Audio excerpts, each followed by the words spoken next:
আসসালামু আলাইকুম, সবাইকে স্বাগতম। আজকে আমাদের ম্যাপ বিষয়ে গুরুত্বপূর্ণ একটি ক্লাস হবে। আমরা যারা এই মুহূর্তে যুক্ত হব সবাই একটু কমেন্ট করব আপনারা ঠিকমতো দেখতে বা শুনতে পাচ্ছেন কিনা।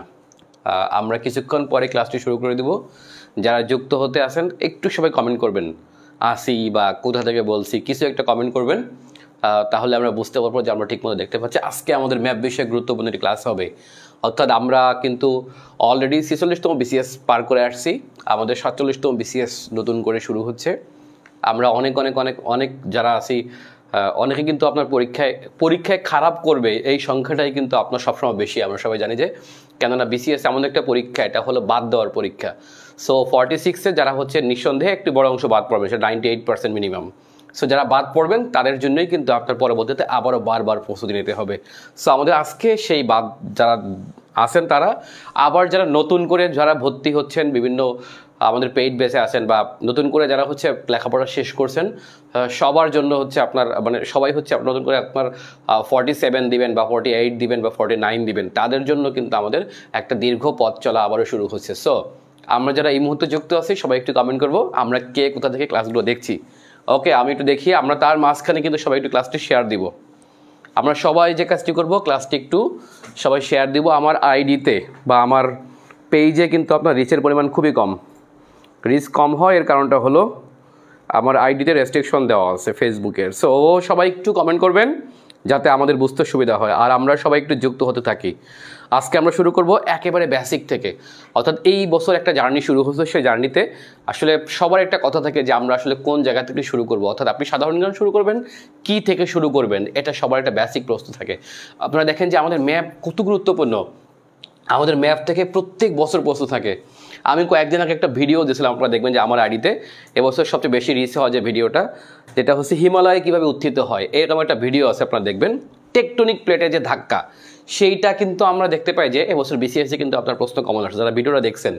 ঠিক আছে, তো টেকটনিক প্লেট এই বিষয়গুলো যদি আপনারা বুঝতে পারেন, মানে আপনি যদি ভূগোলটা ভালো করে বুঝতে পারেন, আপনি অনেক প্রশ্নের আপনি উত্তর করতে পারবেন।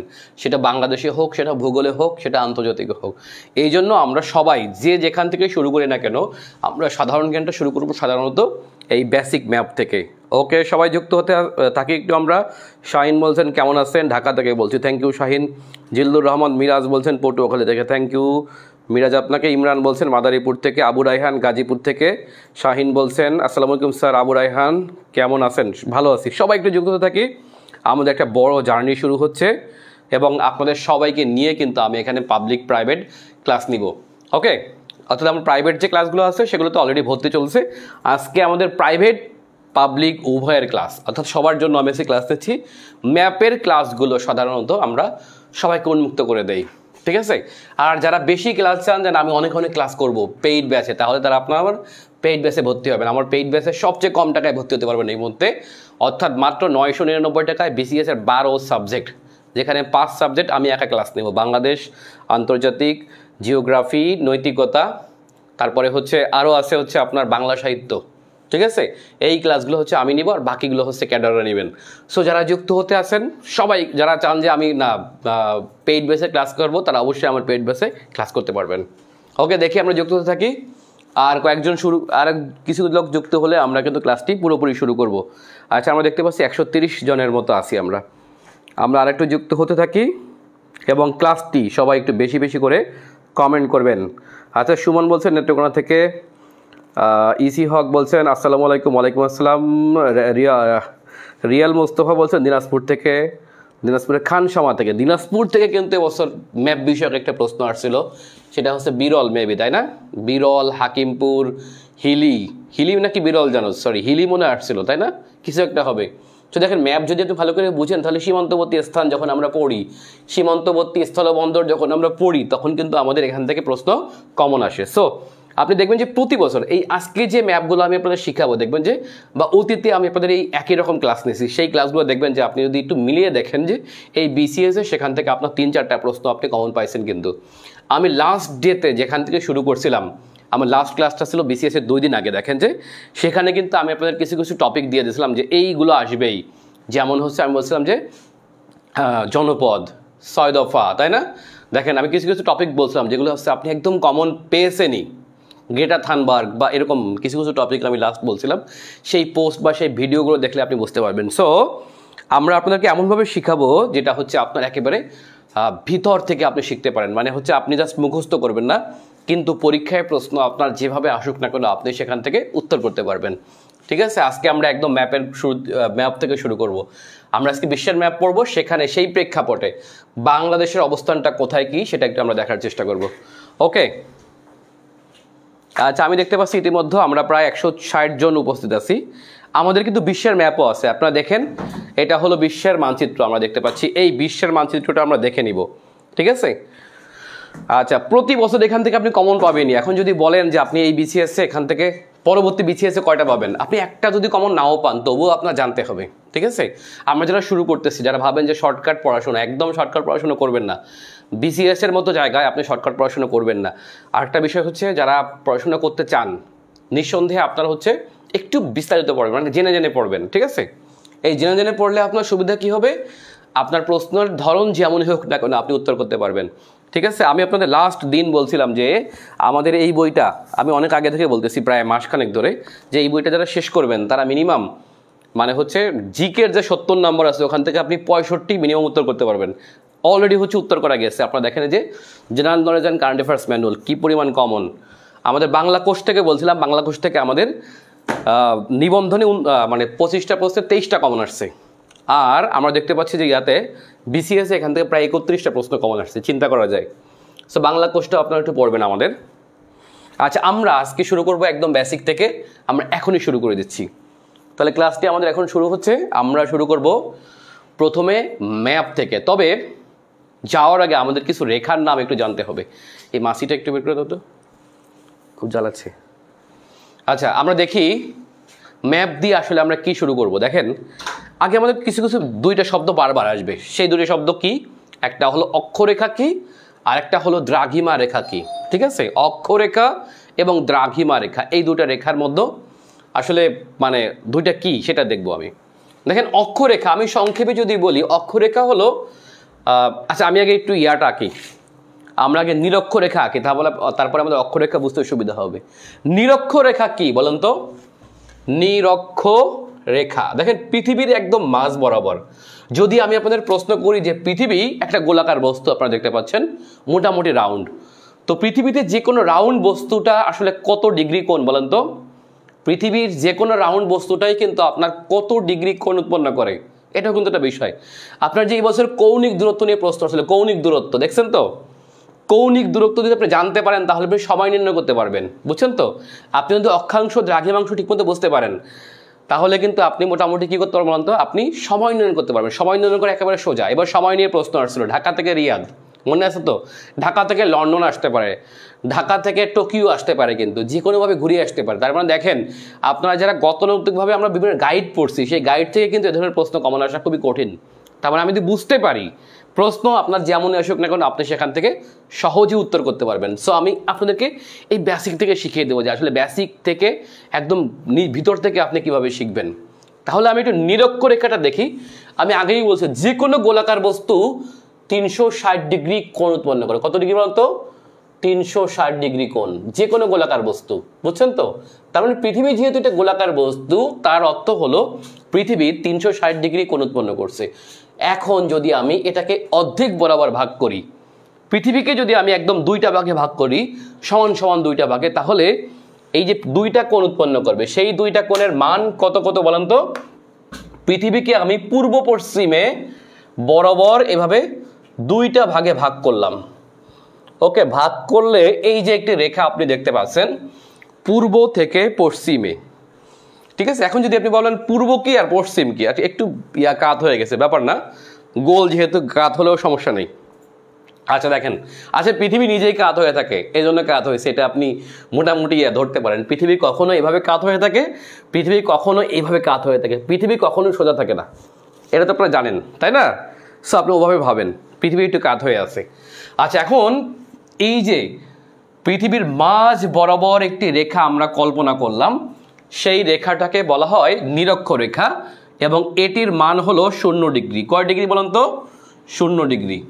অর্থাৎ 0 ডিগ্রি বরাবর অর্থাৎ নিরক্ষরেখা বরাবর যদি আমরা পৃথিবীকে দুইটা ভাগে ভাগ করি তাহলে পৃথিবী দুইটা কোণ উৎপন্ন করতেছে। এর উপরের যে ভাগটা আপনারা দেখতে পাচ্ছেন এইটার মান হলো 180 ডিগ্রি। এগুলো বুঝবেন, বুঝলে আপনি ভূগোল ভালো করতে পারবেন সবসময়। এগুলো বুঝলে আপনি বাংলাদেশে ভালো করবেন। আবারও বলি, এগুলো বুঝলে আপনি বাংলাদেশে ভালো করতে পারবেন। এগুলো যদি আপনি ভালো করে বুঝেন, আমরা যখন বাংলাদেশে রিটেন দিব রিটেন, তখনও কিন্তু আমাদের বাংলাদেশের ভৌগোলিক অবস্থান অমুক গুরুত্ব টুরুত্ব এগুলো আছে, আপনি ভালো করে বুঝতে পারবেন। তাহলে ঠিক আছে, আপনি আবহাওয়া জলবায়ু বুঝতে পারবেন, আপনি বুঝতে পারবেন যে মরুভূমি কোন দিকে হয়, কোন দিকে তৃণভূমি অঞ্চল হয়, সব হচ্ছে আপনার এই রেখা দিয়ে আপনি বুঝতে পারবেন। কোথায় বৃষ্টি বেশি হয়, কোথায় বৃষ্টি কম হয়, এগুলো বোঝার জন্য আপনার এই রেখাগুলো আপনাকে খুব ভালো করে বুঝতে হবে। একদম আপনি দুইটা লাইন, দুইটা দাড়ি, ব্যাপারটা এরকম না, কিন্তু এর বাইরেও কিন্তু আমাদের অনেক অনেক তথ্য আছে বা থাকতে পারে। সো একটু আমরা ভালো করে বুঝবো। তাহলে পৃথিবী এখানে 180 ডিগ্রি, এখানে 180 ডিগ্রি কোণ উৎপন্ন করলো। অর্থাৎ এই যে গোলের অর্ধেক, এটাকে আমরা বলি হচ্ছে গোলার্ধ। আচ্ছা, এটাকে আমরা কি বলি বলেন তো? গোলার্ধ বলি। কিন্তু নিরক্ষরেখা যেহেতু পৃথিবীর মাঝ বরাবর গেছে, সুতরাং পৃথিবীর উপরের যে ভাগটা আছে, উপরের ভাগটা আমরা সবাই জানি যে মানচিত্রের সবসময় উপরের দিকটা কি হয় বলেন তো? উপরের দিকটা সবসময় উত্তর হয়। আর ঠিক বরাবর যদি আমরা বলি নিচের দিকটা হবে তাহলে দক্ষিণ। এগুলো একটু বুঝতে হবে আমাদের, ঠিক আছে? দেখেন, নিচের দিকটা হবে তাহলে কি? দক্ষিণ। আবার ডান দিকটা হবে সবসময় তাহলে কি বলেন তো? পূর্ব। আর বাম দিকটা তাহলে কি হয় সবসময়? পশ্চিম। মানে এই ম্যাপে বলতেছি আমি, বুঝছেন তো? বাংলাদেশেও ঠিক একই অবস্থা যদি আমি বলি, উপরের দিকটা হলো উত্তর, নিচের দিকটা বঙ্গোপসাগর যেখানে হচ্ছে দক্ষিণ, ডান দিকটা এদিকটা হবে পূর্ব, আর এই দিকটা হবে তাহলে কি? পশ্চিম। ওকে, আচ্ছা, এবার একটু আমরা তাহলে পৃথিবীর, আমি বললাম যে উপরের দিকটা উত্তর, তার মানে এই যে উপরে যে 180 ডিগ্রি কোণ উৎপন্ন করলো নিরক্ষরেখা থেকে উপরের দিকে, যা কিছু আপনি দেখবেন এটাকে বলা হয় পৃথিবীর উত্তর গোলার্ধ। কি বলা হয় বলেন তো? উত্তর গোলার্ধ। তাহলে পৃথিবীর নিচে এই বরাবর 180 ডিগ্রির নিচে যেটা আছে এটাকে আমরা তাহলে বলবো কি? দক্ষিণ গোলার্ধ। আসেন আপনাদের একটা রিটেন শিখাই দেই। বিসিএস রিটেনে অনেক অনেক বিষয় আমাদের জানতে হয়। পূর্ব পশ্চিম ব্যবধান, ঠিক আছে? পূর্ব পশ্চিম ব্যবধান একটা বিষয় আছে, অথবা হচ্ছে নর্থ সাউথ গ্যাপ বলে একটা তথ্য আছে, নর্থ সাউথ গ্যাপ। দেখেন, আমি যদি এখানে পৃথিবীর ম্যাপটাকে বড় করে নিয়ে আসি, যেটা হলো পৃথিবীর দ্বিমাত্রিক ম্যাপ, বাট দ্বিমাত্রিক ম্যাপ ছাড়া আসলে বোঝানো কঠিন। দেখেন, দ্বিমাত্রিক ম্যাপে যদি আমি আপনাদের এইখানে দেখাই, তাহলে নিরক্ষরেখাটা কই? নিরক্ষরেখাটা হচ্ছে এই যে দেখতে পাচ্ছি আমরা, এই বরাবর হলো নিরক্ষরেখা। দেখেন, এই বরাবর হলো কি বলেন তো? নিরক্ষরেখা। দেখছেন, এই বরাবর। তাহলে আপনি একটু কল্পনা করেন এটা নিরক্ষরেখা হয় এই বরাবর। আমি এই যে মাঝখানে দাগ দিলাম, এটা হলো নিরক্ষরেখা। সোজা হয় না কিন্তু, একটু বাঁকা হয়ে গেছে, বাট কল্পনা করেন এটা হলো নিরক্ষরেখা। তার মানে নিরক্ষরেখা থেকে এই দিকটাকে বলা হয় উত্তর গোলার্ধ, যা দেখতে পাচ্ছি আমরা। আর নিরক্ষরেখা থেকে এই দিকটাকে বলা হয় দক্ষিণ গোলার্ধ। এখন আপনি যদি কল্পনা করেন, আমি যদি আপনাদের প্রশ্ন করি, আপনারা নিজেরা উত্তর দিবেন। সেইটা হলো পৃথিবীর কোন গোলার্ধে বলেন তো স্থলভাগ বেশি? আপনারা নিজেরাই উত্তর করেন, আপনি বুঝতে পারবেন। আমি নিচে ক্যামেরার পিছনে চলে যাচ্ছি, আপনাদেরকে আমি ভয়েস দিচ্ছি, আপনারা উত্তর করবেন। আমি দেখব যে আপনারা কে কি উত্তর করেন। বলেন তো পৃথিবীর কোন গোলার্ধে স্থলভাগ বেশি? দ্রুত আনসার দিবেন, দ্রুত। আচ্ছা, পৃথিবীর কোন গোলার্ধে স্থলভাগ বেশি? একটু সবাই আমি কল্পনা করি আমরা, পৃথিবীর কোন গোলার্ধে স্থলভাগের পরিমাণ বেশি? বলেন তো, পৃথিবীর কোন গোলার্ধে স্থলভাগের পরিমাণ বেশি? আচ্ছা, সবাই উত্তর করছেন উত্তর গোলার্ধে। আমরা দেখতেই পাচ্ছি, দেখেন এখানে ম্যাপ বোঝা একেবারে সোজা, আমি একদম সোজা ম্যাপ আঁকছি যেহেতু, তার মানে পৃথিবীর উত্তর গোলার্ধে স্থলভাগের পরিমাণ বেশি, আমরা বুঝতে পারলাম। আচ্ছা, এখন যদি বলা হয় যে তাহলে পৃথিবীর কোন গোলার্ধে স্বাধীন দেশের সংখ্যা বেশি? একটু বলেন তো আপনারা, পৃথিবীর কোন গোলার্ধে স্বাধীন দেশের সংখ্যা বেশি? সব উত্তর দেখেন, উত্তর কিন্তু আমি ম্যাপেই দেখতে পাচ্ছি যে উত্তর দিকে কি স্বাধীন দেশের সংখ্যা বেশি। তার মানে উত্তরে স্থলভাগ বেশি, তার মানে দেশের সংখ্যাও বেশি। আচ্ছা, যেহেতু দেশের সংখ্যাও বেশি, এখন যদি বলা হয় পৃথিবীর কোন গোলার্ধে, দেখেন পৃথিবীর কোন গোলার্ধে জনসংখ্যার আধিক্য বেশি, যেভাবে প্রশ্ন আসুক ভূগোলে আপনি উত্তর করতে পারবেন। দেখেন পৃথিবীর কোন গোলার্ধে স্থলভাগের পরিমাণ বেশি, আপনি নিজেই বুঝে গেলেন উত্তর কি হবে, উত্তর গোলার্ধ। দেখেন যেহেতু উত্তর গোলার্ধে অনেক বেশি স্থলভাগ, যেহেতু না দক্ষিণ না, কিন্তু কে দক্ষিণ লিখছে, কোনো দক্ষিণ হবে না। আমি এতক্ষণ যা বললাম সব কিছুর উত্তর হবে উত্তর গোলার্ধ। কেননা উত্তর গোলার্ধে যেহেতু স্থলভাগ বেশি, সেহেতু দেশের সংখ্যা বেশি, আর যেহেতু দেশের সংখ্যা বেশি সেহেতু এখানে জনসংখ্যাও বেশি। দেখছেন তো? আচ্ছা, এখন যদি আমি আপনাদেরকে প্রশ্ন করি যে উত্তর গোলার্ধে জনসংখ্যা বেশি, এটা তো বোঝাই যাচ্ছে। দেখেন ভারত যেখানে আছে, পৃথিবীর সবচেয়ে জনবহুল দেশ ভারত, পৃথিবীর দ্বিতীয় জনবহুল দেশ চীন, এইদিকে পৃথিবীর তৃতীয় জনবহুল দেশ ইউনাইটেড স্টেটস অফ আমেরিকা, চতুর্থ জনবহুল দেশ ইন্দোনেশিয়ার উত্তর অংশ। ইন্দোনেশিয়া বেশিরভাগ পড়ছে দক্ষিণ দিকে যদিও আর কি। সো পৃথিবীর জনবহুল রাষ্ট্র পাকিস্তান, বাংলাদেশ, জাপান, দেখছেন তো, তাইওয়ান, সাউথ কোরিয়া, এগুলো সব বেশিরভাগই পড়ছে হচ্ছে উত্তর গোলার্ধে। Iran, Turkey, Germany, France, UK, এগুলোতে বেশি জনসংখ্যা, তাই না? এগুলো বেশিরভাগ পড়ছে হচ্ছে উত্তর গোলার্ধে। সো উত্তর গোলার্ধের সাথে দক্ষিণ গোলার্ধের একটা ব্যবধান আমরা কিন্তু দেখতে পাচ্ছি। সেই ব্যবধানটা কোথায় বলেন তো? সেটা হচ্ছে উত্তর এবং দক্ষিণের ব্যবধান। এটা একটা বিসিএস এর রিটেনের টপিক যদিও, তবু আপনারা শিখাই দেই। দেখেন পৃথিবীর উত্তরের সাথে দক্ষিণের একটা ব্যবধান আছে, সেই ব্যবধানটাকে বলা হয় নর্থ সাউথ গ্যাপ বলা হয়। এখন যদি বলা হয় তাহলে নর্থ সাউথ গ্যাপ কি, এর বাংলাটা হচ্ছে উত্তর এবং দক্ষিণের ব্যবধান কি। দেখেন আমরা একটু দেখতে পাচ্ছি যে পৃথিবীর উত্তর গোলার্ধের দেশগুলা সাধারণত শিল্পে উন্নত। আপনি একটু খেয়াল করে দেখেন পৃথিবীর উত্তর গোলার্ধে কারা আছে? ইউরোপের সকল রাষ্ট্র নিঃসন্দেহে শিল্পে সবচেয়ে ডেভেলপ, তাই না? পৃথিবীর সবচেয়ে শিল্পে ডেভেলপ অঞ্চলটা কোনটা? নিঃসন্দেহে ইউরোপ। দেখেন সেটা উত্তরে পড়ছে। পৃথিবীর শিল্পে ডেভেলপ অঞ্চলটা কোনটা? USA, Mexico, Canada. দেখেন উত্তর গোলার্ধে পড়ছে সম্পূর্ণভাবে। মধ্যপ্রাচ্যের একটা বড় অংশ ইসরায়েল সহ, টার্কি সহ, সেটা কোথায় পড়ছে? উত্তর গোলার্ধে। আমি যদি ইন্ডিয়ার দিকে আসি, পাকিস্তানে আসি, ইরানে আসি, আমি চায়নার দিকে আসি, জাপানে আসি, কোরিয়াতে আসি, রাশিয়াতে আসি, যা বললাম পৃথিবীর মোস্ট অফ শিল্পে ডেভেলপ রাষ্ট্র বা পৃথিবীর মোস্ট অফ উন্নত রাষ্ট্র কিন্তু আপনার উত্তর গোলার্ধে। দেখছেন তো? পৃথিবীর অপেক্ষাকৃত গরিব রাষ্ট্রগুলো হচ্ছে আপনার দক্ষিণ দিকে পড়ছে। আপনি একটু খেয়াল করে দেখেন আফ্রিকার বেশিরভাগ গরিব রাষ্ট্রগুলো দক্ষিণ দিকে কিন্তু আমরা দেখতে পাচ্ছি। সো পৃথিবীর উত্তরের সাথে দক্ষিণের একটা বড় ধরনের ব্যবধান আছে। এই ব্যবধানটাকে বলা হচ্ছে আপনার নর্থ সাউথ গ্যাপ বলা হয়। অর্থাৎ উত্তর রাষ্ট্রগুলো সব দিক থেকে এগিয়ে, শিক্ষা, শিল্প, মানব উন্নয়ন সব দিক থেকে কিন্তু আপনার উত্তর রাষ্ট্রগুলো এগিয়ে। ঠিক আছে? সো উত্তর রাষ্ট্রগুলো এই যেটা গ্যাপ, এই গ্যাপটাকে বলা হচ্ছে নর্থ সাউথ গ্যাপ বলা হয়। যা হোক, নিরক্ষরেখা বা এই ধরনের রেখাগুলো হচ্ছে আপনার এইভাবে ভাগ করছে, মোটামুটি আর কি, কাল্পনিকভাবে বলতেছি আমরা। ঠিক আছে? আচ্ছা, এবার আমরা একটু নিরক্ষরেখা বরাবর যাই। দেখেন নিরক্ষরেখা পৃথিবীকে দুই ভাগে ভাগ করলো। এখন আমি দক্ষিণ গোলার্ধের দিকে যাই। দেখেন যে দক্ষিণ গোলার্ধে আমি দেখতে পাচ্ছি বেশি কি বলেন তো? আচ্ছা, দক্ষিণ গোলার্ধে স্থলভাগ বেশি নাকি জলভাগ বেশি বলেন তো? দক্ষিণ গোলার্ধে কিসের পরিমাণ বেশি? দক্ষিণ গোলার্ধে একটা মাছি ঢুকছে ঘরে, তাতে অবস্থা খারাপ। যাই হোক, ভীষণ ডিস্টার্ব করতেছে। আচ্ছা দেখেন, এবার যদি বলা হয় দক্ষিণ গোলার্ধে কি বেশি, স্থলভাগ বেশি নাকি জলভাগ বেশি? আপনি নিজে একটু কল্পনা করেন দক্ষিণ গোলার্ধে আসলে কি বেশি। দক্ষিণ গোলার্ধে জলভাগ বেশি আমরা দেখতে পাচ্ছি। দক্ষিণ গোলার্ধে জলভাগের পরিমাণ অনেক, কেননা এখানে প্যাসিফিকের একটা মোস্ট অফ বড় অংশ পড়ছে। এইদিকে প্যাসিফিক, এইদিকে প্যাসিফিক। এটা হলো ইন্ডিয়ান ওশান, দেখতে পাচ্ছি আমরা ইন্ডিয়ান ওশান, দেখছেন তো?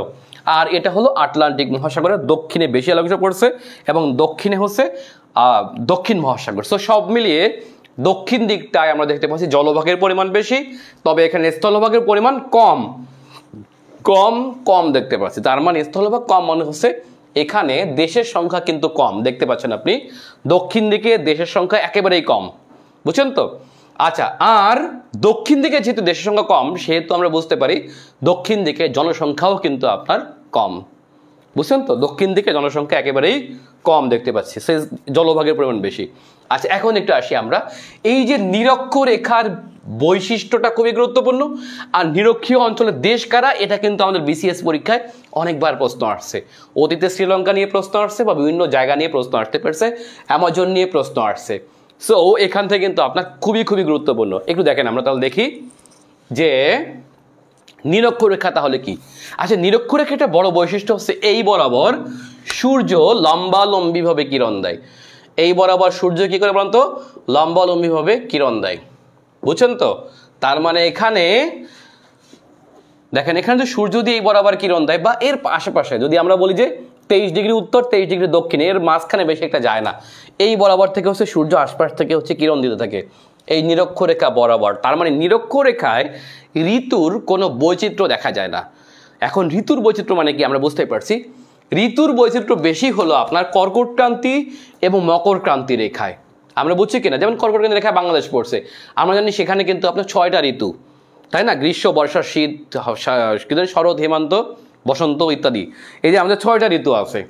বাট এখানে কিন্তু ঋতু বৈচিত্র্য নাই, তার মানে এখানে সারা বছর একটাই ঋতু। তাহলে প্রশ্ন হলো নিরক্ষরেখা বরাবর কি মানে হচ্ছে ঋতু বিরাজমান সবসময়, একদম চির একটা ঋতু বিরাজ করে, সেটা কি চির গ্রীষ্মকাল নাকি চির বসন্তকাল, কোনটা বলেন তো? নিরক্ষরেখা বরাবর হচ্ছে সবসময় বসন্তকাল বিরাজ করে, অর্থাৎ এটাকে বলা হচ্ছে আপনার চির বসন্তের অঞ্চল, বুঝছেন তো? এবং চির বসন্ত অঞ্চল এখানে আরেকটা বৈশিষ্ট্য আছে, দেখেন যে এখানে পরিমিত বৃষ্টি হয়, কিন্তু যেহেতু গ্রীষ্মমণ্ডলীয় অঞ্চল বুঝতেই পারছেন, এখানে প্রচণ্ড বৃষ্টিপাত হয়। এই প্রচণ্ড বৃষ্টিপাত হওয়ার কারণে এই অঞ্চলে হচ্ছে পৃথিবীর রেইন ফরেস্টগুলো সৃষ্টি হয়েছে। রেইন ফরেস্ট কি আপনারা বুঝতেই পারছেন, রেইন ফরেস্ট। এখন যদি আপনাকে বলা হয় পৃথিবীর 3টা গুরুত্বপূর্ণ রেইন ফরেস্টের নাম লিখুন, তাহলে আপনি কি বলবেন? আচ্ছা, পৃথিবীর 3টা রেইন ফরেস্টের নাম যদি আপনাদেরকে প্রশ্ন করি, তাহলে আপনারা কি উত্তর দিবেন বলেন, যেগুলো হচ্ছে নিরক্ষরেখা বরাবর পড়ছে, বলেন তো? আচ্ছা, আমরা যারা ক্লাসে যুক্ত আছি সবাই একটা কাজ করব, ক্লাসটি কিন্তু একবার একটু আমরা লাইক দিব, ওকে, রিয়াকশন ইউজ করব, এবং আমরা যারা এই পেজে যুক্ত নাই তারা সবাই যে কাজটা করব, এই পেজটি একটু ফলো দিবেন। আমার পেজের ন্যাচারাল রিচ নেই কোনো, বুঝছেন তো? ন্যাচারাল রিচ নেই, এর কারণটা হচ্ছে ফেসবুকে কয়েকটা ভিডিওর কারণে এবং অনেক রিপোর্টের কারণে আমার আইডিটা অলরেডি হচ্ছে মৃতপ্রায়। সো সবাই একটু কাজ করবো, আমরা নিজ দায়িত্বে আপনারা কাজ করবেন। ক্লাসের রিচ যত ভালো হবে আমি তত বেশি বেশি লাইভ নিব। গতকাল রাতে হঠাৎ করে পিনাকি ভট্টাচার্য নামে একজন জৈনজ্ঞ ব্যক্তি আমার আইডি আক্রমণ করছিল, আইডি এবং পেজ সরাসরি লিঙ্ক দিয়ে, ঠিক আছে তো? সরাসরি লিঙ্ক দিয়ে আমাকে বলছে যে এই গালাগালিটা দিয়ে বলছে যে এনাকে ধুয়ে দিয়ে আসেন। আরে ভাই, রাতভর গালাগালি, ওনার যে সাগরেদ বিন্দু আছে, কিন্তু ভাগ্যিস হচ্ছে কিছু লোক আছে আমাকে পছন্দ করে যারা হচ্ছে পজিটিভ কমেন্ট করছে। এই পজিটিভ কমেন্ট দেখে ভাবলো আরে ভাই এত প্রচার করে লাভ নাই, পরে ওরা নিজেরাই হচ্ছে সকালবেলা আমার আইডি থেকে সরাই নিছে। যাই হোক ভাই, এই জন্য আমার অনেক অনেক ঝামেলা। তারপরে কিছুদিন আগে ক্লাস ইসলাম ইসরায়েল প্যালেস্টাইন সংকট নিয়ে কয়েকদিন আগে হচ্ছে ইন্ডিয়ার নাকি একটা ভুল ম্যাপ লিখছি আমি। ইন্ডিয়ার একটা ভুল ম্যাপ প্রকাশ করার জন্য হচ্ছে ফেসবুক আমাকে আবার দিছে, এই ঝামেলার মধ্যে আছি। যা হোক, পৃথিবীর গুরুত্বপূর্ণ কয়েকটি রেইন ফরেস্টের নাম যদি আপনাদেরকে বলতে বলি, আপনারা কি বলবেন? আচ্ছা, এর মধ্যে সবচেয়ে বিখ্যাত যে বনটা আছে সেটি হচ্ছে দেখেন ব্রাজিল এবং এর আশপাশে এলাকা জুড়ে বিশাল করে, এটি হলো আমাজন। দেখছেন তো, এখানে আমাজন নদী এবং আমাজন বন অঞ্চল এই বরাবর, কিন্তু বুঝছেন তো? দেখেন এই বরাবর যদি আমি এই দিকে আসি, আফ্রিকার বিখ্যাত কঙ্গো, আমরা দেখি হচ্ছে আফ্রিকায় 2টা কঙ্গো, একটা হচ্ছে ডিআরসি অর্থাৎ ডেমোক্রেটিক রিপাবলিক অফ কঙ্গো, আর একটা হচ্ছে রিপাবলিক অফ কঙ্গো। এই যে কঙ্গো বরাবর এখানে একটা বিখ্যাত বনভূমি আছে, পৃথিবীর 2য় বৃহত্তম রেইন ফরেস্ট, যেটা হচ্ছে কঙ্গো নদীর তীরবর্তী। এটা হচ্ছে কঙ্গো রিভার, এবং এর 2টা রিভার বিখ্যাত, দেখেন একটা হচ্ছে অ্যামাজন রিভার আর একটা হলো কঙ্গো রিভার। এই কঙ্গো রিভারটা পড়ছে কিন্তু আপনার এই নিরক্ষরেখা বরাবর, এবং নিরক্ষরেখা বরাবর হচ্ছে বিখ্যাত রেইন ফরেস্ট কঙ্গো বনভূমি, যেটাকে আমরা আফ্রিকার বন জঙ্গল বলি। এইটা হলো সেই আফ্রিকার জঙ্গল এলাকা, বুঝছেন তো?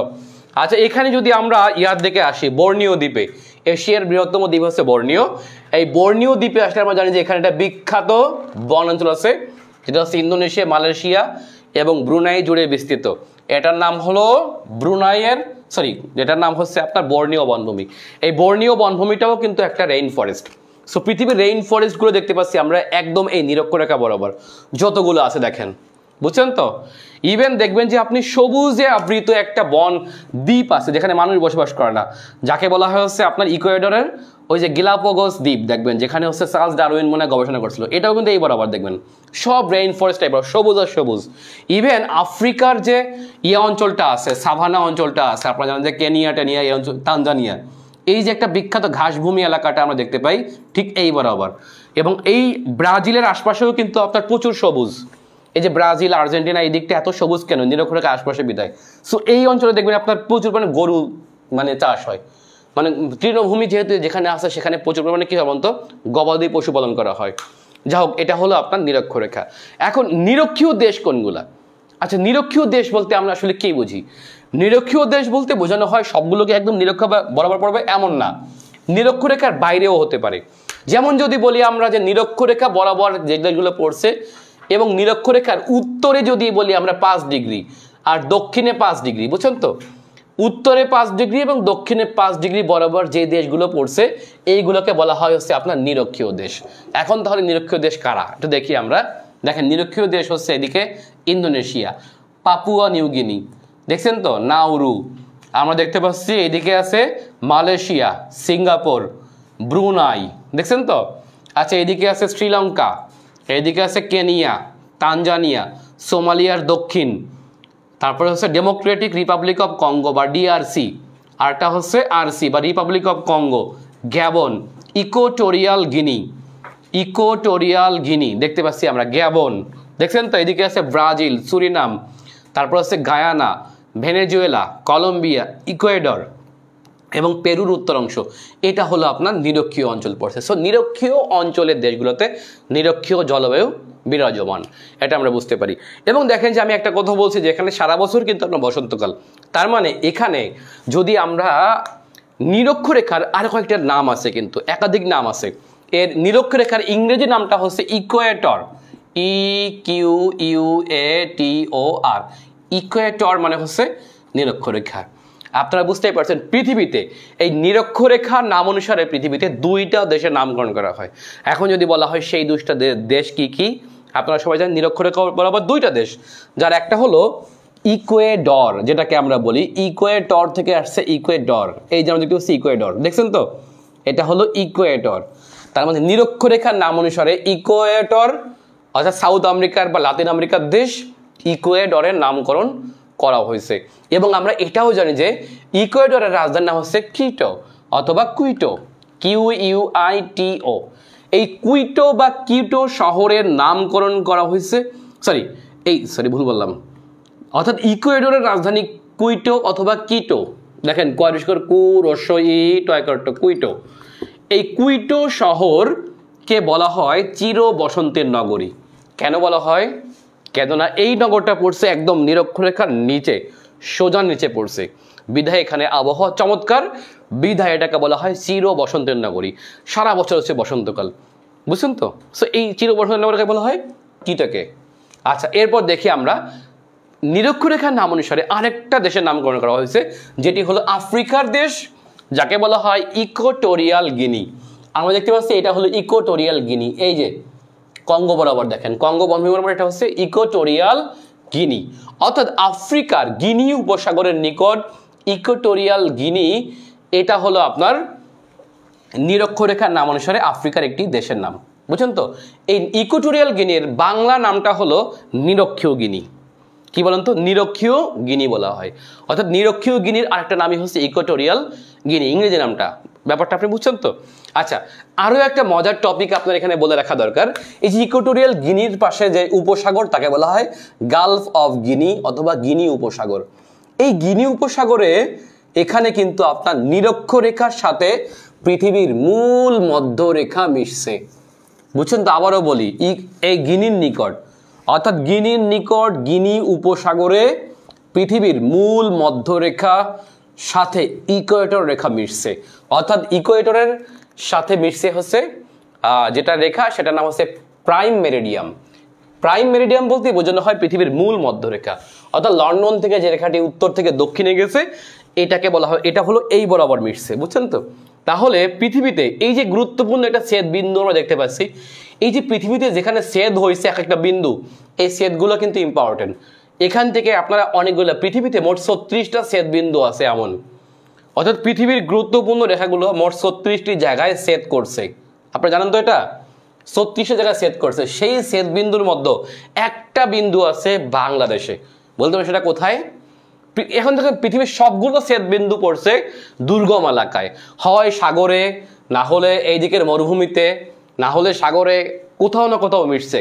কিন্তু আমরা জানি যে বাংলাদেশে একটা রেখা পৃথিবীর 2টা গুরুত্বপূর্ণ রেখা বাংলাদেশে একটা মিশছে, তার মানে পৃথিবীর এরকম 36টা শ্বেতবন্ধুর একটা বাংলাদেশে পড়ছে, যেইখানে নির্মিত হচ্ছে বঙ্গবন্ধু মান মন্দির। এখন যদি বলা সেটার নাম কি, আচ্ছা সেটা হচ্ছে এই যে এই বরাবর আছে হচ্ছে পৃথিবীর কি বলেন তো, এই বরাবর দেখতে পাচ্ছি হচ্ছে আমরা যে রেখা, সেটার নাম হচ্ছে 90 ডিগ্রি পূর্ব দ্রাঘিমা রেখা, এবং এই বরাবর দেখতে পাচ্ছি আমরা হলো কি রেখা বলেন তো, ট্রপিক অফ ক্যান্সার বা কর্কটক্রান্তি রেখা। সো এই যে কর্কটক্রান্তি রেখা আর 90 ডিগ্রি পূর্ব দ্রাঘিমা রেখা, এটা মিলছে হচ্ছে বাংলাদেশের ফরিদপুরের ভাঙ্গায়। সুতরাং পৃথিবীর এই গিনির মতো করে, গিনি তো পড়ছে সমুদ্রে, বাট বাংলাদেশে একটা রেখা সেট করছে বিধায় এটার একটা গুরুত্ব আছে। সো এইখানে হচ্ছে বর্তমানে নির্মিত হচ্ছে বঙ্গবন্ধু মান মন্দির। এই বঙ্গবন্ধু মান মন্দির হচ্ছে কোথায়, ফরিদপুরের ভাঙ্গায়। পৃথিবীর একমাত্র জায়গা যেটা হচ্ছে মানুষের যাওয়ার উপযোগী, মানে দুর্গম না একেবারে, বাট বাকিগুলো পড়ছে কোনো না কোনো এমন এমন অবস্থানে পড়ছে যেগুলো হচ্ছে সমুদ্রে। যেমন দেখেন এইখানে যেটা সেট করছে পড়ছে ভারত মহাসাগরে, আমরা দেখতে পাচ্ছি। পৃথিবীতে এমন কিছু সেতবিন্দু আছে, সো আমাদের কিন্তু ভাগ্য ভালো। আমি যদি এই সেতবিন্দুটা দেখি, দেখেন খেয়াল করে, এটা পড়ছে সাহারা মরুভূমির মাঝখানে। সো আমাদের এখান থেকে কিন্তু মানে অসম্ভব ভালো ভালো গবেষণা হওয়া সম্ভব। সো এটার নাম এখানে কি নির্মিত হচ্ছে, বঙ্গবন্ধু মান মন্দির। যাই হোক, আমরা আবারও একটু ম্যাপে ফিরে যাই। তাহলে নিরক্ষরেখার ব্যাপারটা কিন্তু আপনারা বুঝতে পারছেন। এখন আমি একটু আসবো, তাহলে নিরক্ষরেখা তো আমি বুঝলাম, অক্ষরেখা, নিরক্ষরেখা, ইকুয়েটর, অথবা এটার আরেক নাম হচ্ছে বিষুব রেখা। কি রেখা বলেন তো, বিষুব রেখা। সেটা 3টা নাম, ঠিক আছে। আচ্ছা এখন অক্ষরেখা কোনগুলো, অক্ষরেখা দেখেন পৃথিবীতে যে রেখাগুলো পূর্ব থেকে পশ্চিম বা পশ্চিম থেকে পূর্ব দিকে শোয়ানো, আমরা এটাকে শোয়ানো বলি না, এইভাবে করে আছে, এই যে আনুভূমিক আকারে আছে, এইটাকে বলা হয় কি বলেন তো, এইটাকে বলা হচ্ছে অক্ষরেখা। যে কোনো রেখা অক্ষরেখা, এইভাবে হলেই এটা একটা অক্ষরেখা, এটা একটা অক্ষরেখা, এটা একটা অক্ষরেখা, ঠিক আছে। আর দ্রাঘিমা রেখা কোনগুলা, দ্রাঘিমা রেখা যেগুলো হচ্ছে দাঁড়িয়ে আছে, মূল মধ্যরেখা নেই, যেটা দ্রাঘিমা রেখা, এখান থেকে 15 ডিগ্রি অন্তর হচ্ছে বিভিন্ন দ্রাঘিমা রেখা কল্পনা করা হয়েছে। সো এটা একটা দ্রাঘিমা রেখা। এই দিকে যেগুলো আছে দাঁড়িয়ে আছে সেগুলোকে আমরা বলবো দ্রাঘিমা রেখা। সো অক্ষরেখা কি, দ্রাঘিমা রেখা কি, এটা কিন্তু আপনারা বুঝতে পারলেন। ওকে, এবার একটু আমরা আসবো তাহলে এই যে মূল নিরক্ষরেখা থেকে উপরের দিকে আর নিচের দিকে যে রেখাগুলো আছে সেগুলো কিন্তু গুরুত্বপূর্ণ। আমি একটু আবারও এখানে যাই, পরে আমরা আবারও জুম করে ম্যাপে যাব। সো ডিজিটাল একটা বোর্ড হলে ভালো হতো, যদিও আমার ডিজিটাল বোর্ড নেই, সামনে থাকবে ইনশাল্লাহ, ঠিক আছে। কিছু ক্লাস আমি ম্যাপ থেকে নিব আপনাদের পেইড বেসে, যেগুলো হবে একদম ডিজিটাল বোর্ডে। আচ্ছা, ফরিদপুরের ভাঙ্গা উপজেলা, অনেকে আনসার দিয়েছেন, এটা হবে কি ভাঙ্গা উপজেলা। হ্যাঁ, ভাঙ্গা উপজেলার এটা হলো ভাঙ্গার দিয়া গ্রাম, মেবি এখানেই কিন্তু আপনার বঙ্গবন্ধু মান মন্দির হচ্ছে। আমরা যারা যুক্ত হচ্ছে এই মুহূর্তে সবাই আরেকবার একটু ক্লাসটিতে লাইক দেই। ওকে, সবাই একটু লাইক দেই এবং সবাই একটু বেশি বেশি করে কমেন্ট করি। গত কয়েকদিনে আপনাদের ভর্তির হার এত বেশি যে সত্যিকার অর্থে হাত 3 জনের ব্যথা হয়ে গেছে, উত্তর করতে পারছি না এখনো। এই জন্য অনেকেই ক্লাইম করছেন যে আসলে আপনাকে মানে নক করলে পাওয়া যায় না, সত্যি সত্যি পাওয়া যাচ্ছে না। আপনারা যারা ভর্তি হতে চান একদম বিনা এসে ভর্তি হয়ে যান, ভর্তি হয়ে আপনার শুধু মেসেজ দিয়ে রাখবেন। ওকে, পেইড বেসে আমাদের পেইড বেসে ইতিমধ্যে প্রায় 5200 স্টুডেন্টের বেশি হয়েছে। আমরা আশা রাখি যে এবছর আমরা 7000 স্টুডেন্ট পড়াবো। এই 7000 স্টুডেন্ট যদি আপনারা সবাই আমার বইগুলো পড়েন এবং যদি সবাই আমার সবগুলো বই পড়েন এবং ক্লাসগুলো ঠিকমতো করেন, আপনি এবার অনেক ভালো পরীক্ষা দেবেন ইনশাল্লাহ। আমরা আপনাকে একদম প্রথম থেকে শিখাবো এবং আমি অনেক অনেক পরীক্ষা নেব কিন্তু আপনাদের পেইড ব্যাচগুলোতে। ওকে, আচ্ছা এবার দেখি আমরা তাহলে কর্কটক্রান্তি রেখাটা কি। কর্কটক্রান্তি রেখাটা একটু বুঝাই দেই, তাহলে আপনার বুঝতে সুবিধা হবে। আচ্ছা, কর্কটক্রান্তি রেখা হলো এই যে নিরক্ষরেখা থেকে আমি যদি 23.5 ডিগ্রি উত্তর এবং 23.5 ডিগ্রি দক্ষিণে যাই, তাহলে যেই রেখাটি থাকবে এটাকে বলা হয় কি রেখা বলেন তো, এটা হলো আপনার কর্কটক্রান্তি রেখা। অর্থাৎ আমি এখানে হাতে এইভাবে আঁকি, দেখেন আমি যদি নিরক্ষরেখা থেকে এইভাবে আঁকলাম, এটাকে বড় দাগ দিলাম না, ঠিক আছে, এই বরাবর আমি কল্পনা করলাম। আসলে এই সব রেখা কিন্তু কাল্পনিক, বুঝতে হবে, এগুলো কিন্তু বাস্তবিক কিন্তু কিছু দেখা যায় না, বাট ভৌগোলিক বৈশিষ্ট্যের কারণে এটা আমরা অনুভব করতে পারি একদম সেম। দেখেন পৃথিবীতে যদি আমি এই বরাবর 2টা রেখা টানি, অর্থাৎ নিরক্ষরেখা, অর্থাৎ 0 ডিগ্রি থেকে উপরের দিকে 23.5 ডিগ্রি, ঠিক আছে, উপরের দিকে 23.5 ডিগ্রি আর নিচের দিকে 23.5 ডিগ্রি, এইগুলো প্রতি বছর প্রশ্ন আসে এখান থেকে। প্রতি বছর এমন কোনো পরীক্ষা নেই আপনি এখান থেকে প্রশ্ন কমন পাবেন না, সবসময় পাবেন। সো আপনি একটু বুঝে যান, মুখস্থ না করে একটু সই বুঝে যান। ঠিক আছে, আবারও বলি, নিরক্ষরেখা থেকে, তাহলে এই রেখার নাম কি বলুন তো? নিরক্ষরেখা, মানে এটা মাঝখানে 0 ডিগ্রি। তাহলে নিরক্ষরেখার মান কত? এটার মান হচ্ছে 0 ডিগ্রি। কত ডিগ্রি বলুন তো? 0 ডিগ্রি। আচ্ছা, নিরক্ষরের আরেক নাম হচ্ছে ইকুয়েটর, ইকুয়েটর, অথবা এটার এক নাম হচ্ছে কি বিষুব রেখা, লিখলাম। ওকে, এবার আমরা এই বিষুব রেখা থেকে বা নিরক্ষরেখা থেকে বা ইকুয়েটর থেকে বা 0 ডিগ্রি থেকে উপরের দিকে, ওই যে আমি আগেই বলছি উপরের দিকটাকে আমরা কি বলি? উত্তর গোলার্ধে। সো উপরের দিকে যদি আমি 23.5 ডিগ্রি, 23.5 ডিগ্রি উত্তরে যাই। আচ্ছা, উত্তর কেন বললাম? আচ্ছা দেখেন, এবং নিরক্ষরেখা থেকে যদি আমি একইভাবে 23.5 ডিগ্রি দক্ষিণে যাই, তাহলে এই দুইটা রেখার নাম কি হবে? আচ্ছা, নিরক্ষরেখা থেকে 23.5 ডিগ্রি উত্তরে যে রেখাটি আপনারা দেখতে পাচ্ছেন উত্তর গোলার্ধে, এটার অবস্থান কোথায়? উত্তর গোলার্ধে। এটাকে বলা হয় হচ্ছে tropic of Cancer, TROPIC, tropic of Cancer, CANCER, tropic of Cancer, অথবা যার বাংলা হলো কর্কট ক্রান্তি রেখা। ওকে, দেখেন কর্কট ক্রান্তি রেখা, আমরা কিন্তু এটা সবাই জানি যে বাংলাদেশের মধ্যভাগ দিয়ে একটা রেখা অতিক্রম করছে কুমিল্লা থেকে চুয়াডাঙ্গায়, যেই বরাবর সবচেয়ে মননে গরম পড়ে। বুঝছেন তো? এই বরাবর যারা আছেন ভাই, গরমে মরে যাবেন। ঠিক আছে। আচ্ছা, এই যে ট্রপিক অফ ক্যান্সার যেখান থেকে গেছে রে ভাই, আসলেই ক্যান্সার এটা। ঠিক আছে, এই বরাবর হচ্ছে প্রচন্ড গরম, আমি বুঝাই দেবো কেন হয়। আচ্ছা, এখন দেখেন ঠিক একইভাবে যদি আমাদের 43তম BCS এখান থেকে প্রশ্ন আসলো যে নিরক্ষরেখা থেকে 23.5 ডিগ্রি দক্ষিণ অক্ষরেখার নাম কি বলেন তো? নিরক্ষরেখা থেকে 23.5 ডিগ্রি দক্ষিণ অক্ষরেখার নাম হলো, দেখেন, ট্রপিক অফ ক্যাপ্রিকন। ট্রপিক, আমি এখানে মুছলাম, TROPIC, tropic of CAPRICORN, tropic of Capricorn, অথবা এটার নাম হলো মকর ক্রান্তি রেখা, মকর ক্রান্তি রেখা। বুঝছেন তো? অর্থাৎ টপিক অফ ক্যান্সার উপরেরটা, আর নিচেরটা হচ্ছে টপিক অফ ক্যাপ্রিকন অথবা কর্কট ক্রান্তি অথবা মকর ক্রান্তি। এই দুটো রেখা আমরা জানবো ঠিক একই বরাবর, উত্তরেরটা আর দক্ষিণেরটা। একটা মজার ব্যাপার হলো এই বরাবর যে বৈশিষ্ট্য ঠিক দক্ষিণ বরাবর একই বৈশিষ্ট্য থাকবে। বুঝছেন তো? একই রকম বৈশিষ্ট্য। অর্থাৎ সূর্য এই বরাবর কিরণ দেয়। এখন দেখেন, সূর্য যে বরাবর কিরণ দেয় সেখানে ঋতুর বস্তু দেখা যায় না, কিন্তু সূর্য কখনো উত্তর দিকে একটু হেলে যায়, কখনো দক্ষিণ দিকে, এর মধ্যে থাকে। সূর্য কখনো এই বরাবর আসে, কখনো এই বরাবর আসে। যেমন আমাদের এখন এই বরাবর, মানে আমাদের এখন চোখের উপর আছে সূর্য। বুঝছেন তো? সো প্রচন্ড গরম। সূর্য এখন অবস্থান করছে কোথায়? একদম আমাদের মাথার উপর ঠাড়া পড়া রোদ, বুঝতেই পারছেন? এই বরাবর চলে আসছে। পৃথিবীতে মাঝে মাঝে সূর্য এই বরাবর আসে। সো ঋতু তখন হচ্ছে আপনার চেঞ্জ হয়, এটা কিন্তু আমরা বুঝতে পারি। সো দেখেন, এখন একটু দেখি আমরা তাহলে এই যে কর্কটক্রান্তি রেখা, এই কর্কটক্রান্তি রেখার বৈশিষ্ট্য কি? আচ্ছা, কর্কটক্রান্তি রেখা কিন্তু আপনার এখানে কিন্তু আবহাওয়ার এবং জলবায়ুর ব্যাপক তারতম্য লক্ষ্য করা যায়। আমরা জানি এখানে শীতকালও হয়, গ্রীষ্মকাল হয়, তবে একটা ব্যাপার আছে, এখানে চরম কোনো শীতকালও হয় না, আর একদম চরম যে একেবারে কি বলবো যে প্রচণ্ড শীত, কিন্তু এখানে হাড় কাঁপানো শীত হয় না কিন্তু এই বরাবর। ঠিক আছে, এটা কোন বরাবর? টপিক অফ ক্যান্সার বরাবর। বুঝছেন তো? আচ্ছা, এখন দেখি আমরা এই টপিক অফ ক্যান্সার, এখানে হচ্ছে আপনার ঋতুর বৈচিত্র্য দেখা যায়। আমরা যদি খেয়াল করে দেখি যে বাংলাদেশ আছে, ইন্ডিয়া আছে, এখানে কিন্তু আপনার ষড়ঋতুর দেশ দেখবেন আপনি। এই বরাবর হচ্ছে আপনার প্রধানত 3টা ঋতু অনুভব করি আমরা, একটা হলো গ্রীষ্ম, বর্ষা, শীত। প্রচন্ড গরম, প্রচন্ড বর্ষা, আর না হলে প্রচন্ড শীত অনুভূত হয় এখানে। বুঝছেন তো? এখানে ঋতু বছর দেখা যায়, বাট এই বরাবর দেখা যায় না। সো কর্কটক্রান্তি রেখা যদি আমরা একটু জুম করে বাংলাদেশে আসি, তাহলে কোথায় আমরা এখানে বাংলাদেশটা একটু দেখানোর চেষ্টা করি। ধরেন বাংলাদেশটা আনুমানিক এই বরাবর ধরলাম, বাংলাদেশটা আনুমানিক এই বরাবর। ওকে, বাংলাদেশের মধ্যভাগ দিয়ে ধরলাম এই রেখাটি গেছে, এটা ধরেন বাংলাদেশ। ওকে, এখন আমি জুম করে বাংলাদেশটাকে আমি জুম করে বড় করে নিয়ে আসলাম। এটা হলো বাংলাদেশ। দেখেন, বাংলাদেশের মধ্যভাগ দিয়ে আমি আগেই বলছি যে এই রেখাটি অতিক্রম করছে, সেটি হলো পূর্ব থেকে পশ্চিমে।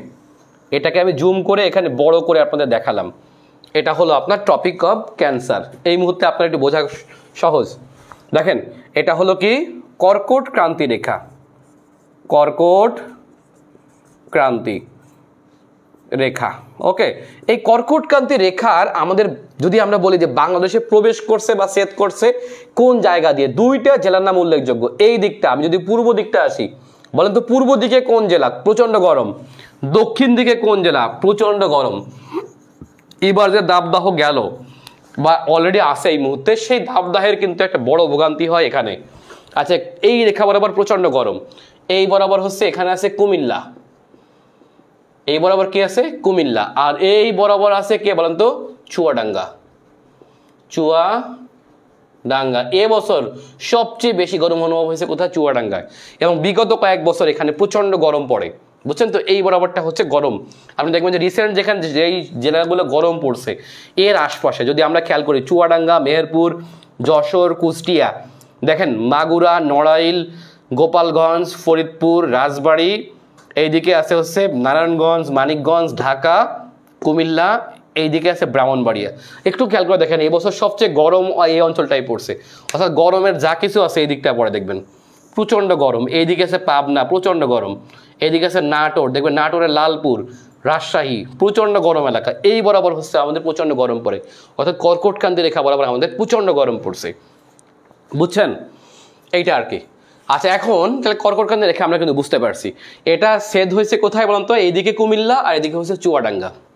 এটি মনে হয় গরম দিয়ে মনে হয় ক্লিয়ার হবে আপনাদের। আচ্ছা, এবার একটু আমরা দেখি।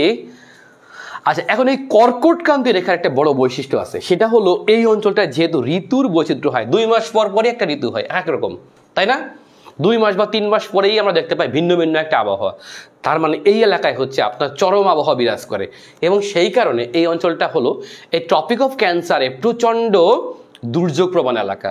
আপনি খেয়াল করে দেখবেন পৃথিবীর যতগুলো দেশ আছে যেখানে দুর্যোগের ঝুঁকি বেশি, তার সবগুলোই প্রায় পড়ছে হচ্ছে এই দিকটায়, না হলে এই হয় টপিক অফ ক্যান্সার বরাবর, না হলে টপিক অফ ক্যাপ্রিকন বরাবর, আর না হলে এই নিরক্ষরেখা মানে এইটুকুর মধ্যে দেখবেন যত যা কিছু আছে সেগুলো দেখবেন বেশিরভাগ হচ্ছে এখানে, বুঝছেন তো। প্রচন্ড গরম, আর এই প্রচন্ড গরমের কারণে কিন্তু মানুষের মাথাও গরম থাকে সবসময়, দেখবেন আমাদের মাথা সবসময় গরম দেখবেন। আচ্ছা, একটু দেখি আমরা এখন টপিক অফ ক্যান্সার বরাবর আসলে কারা আছে একটু দেখি আমরা জুম করে এটাকে নিয়ে আসি, জুম করে পৃথিবীর বড় ম্যাপটাকে আমরা এখানে নিয়ে আসি, তাহলে আপনার বুঝতে সুবিধা হবে। দেখেন আমি বলছি যে এই বরাবর প্রচুর গরম পড়ে, তাহলে এই বরাবর প্রচুর তাপ পড়ে, এবং তাপের অনুভবের কারণে আমরা জানি যে এখানে অনেকগুলো মরুভূমি সৃষ্টি হয়েছে। আপনি একটু খেয়াল করে দেখেন পৃথিবীতে টপিক অফ ক্যান্সার আর টপিক অফ ক্যাপ্রিকন বরাবরই সবগুলো হচ্ছে কি বলতো মরুভূমি। যদি বলি আমরা এই বরাবর কি আছে দেখেন, এই বরাবর দেখি আমরা, এটা হলো টপিক অফ ক্যাপ্রিকন বা মকর ক্রান্তি। ওকে, মকর ক্রান্তি বরাবর আপনার যতগুলা মরুভূমি আমরা দেখতে পাই। দেখেন খেয়াল করে কিভাবে, আমি যদি টপিক অফ ক্যান্সার বরাবর যাই, অর্থাৎ কর্কট ক্রান্তি রেখা বরাবর বাংলাদেশ বরাবর যা কিছু আছে এই বরাবর পৃথিবীর বিখ্যাত সব মরুভূমি সমূহ। যদি আমরা এই দিকে যাই, পৃথিবীর বৃহত্তম উষ্ণ মরুভূমি বলা হয় সাহারাকে, যদিও পৃথিবীর বৃহত্তম মরুভূমি কিন্তু অ্যান্টার্কটিকা মহাদেশ, এটা হলো শীতল মরুভূমি। বাট পৃথিবীতে মরুভূমি বলতে আসলে আমরা ভাবি যে প্রচণ্ড গরম পড়বে। আচ্ছা, প্রচণ্ড গরম হলেও যেমন মরুভূমি হয়, আবার প্রচণ্ড শীত পড়লেও মরুভূমি হতে পারে। মেইন কথা এটা না, মেইন কথা হচ্ছে বৃষ্টিপাতের পরিমাণ আছে একটা, এই পর্যাপ্ত বৃষ্টিপাত যেখানে না হয় একদম কম হয় সেইটাকে আমরা আসলে মরুভূমি বলি। সেই অর্থে হচ্ছে আপনার পৃথিবীর সবচেয়ে বৃহত্তম মরুভূমি হচ্ছে অ্যান্টার্কটিকা মহাদেশ বা দক্ষিণ গোলার্ধ, আর পৃথিবীর দ্বিতীয় বৃহত্তম মরুভূমি এই কারণে হচ্ছে উত্তর গোলার্ধ। আর পৃথিবীর উত্তর গোলার্ধ না, ভুল বললাম, মানে হচ্ছে পৃথিবীর একদম উত্তর অংশ এটাকে আর কি, বুঝছেন তো। উত্তর মেরু, দক্ষিণ মেরু আর উত্তর মেরু হলো পৃথিবীর প্রথম এবং দ্বিতীয় বৃহত্তম মরুভূমি অঞ্চল।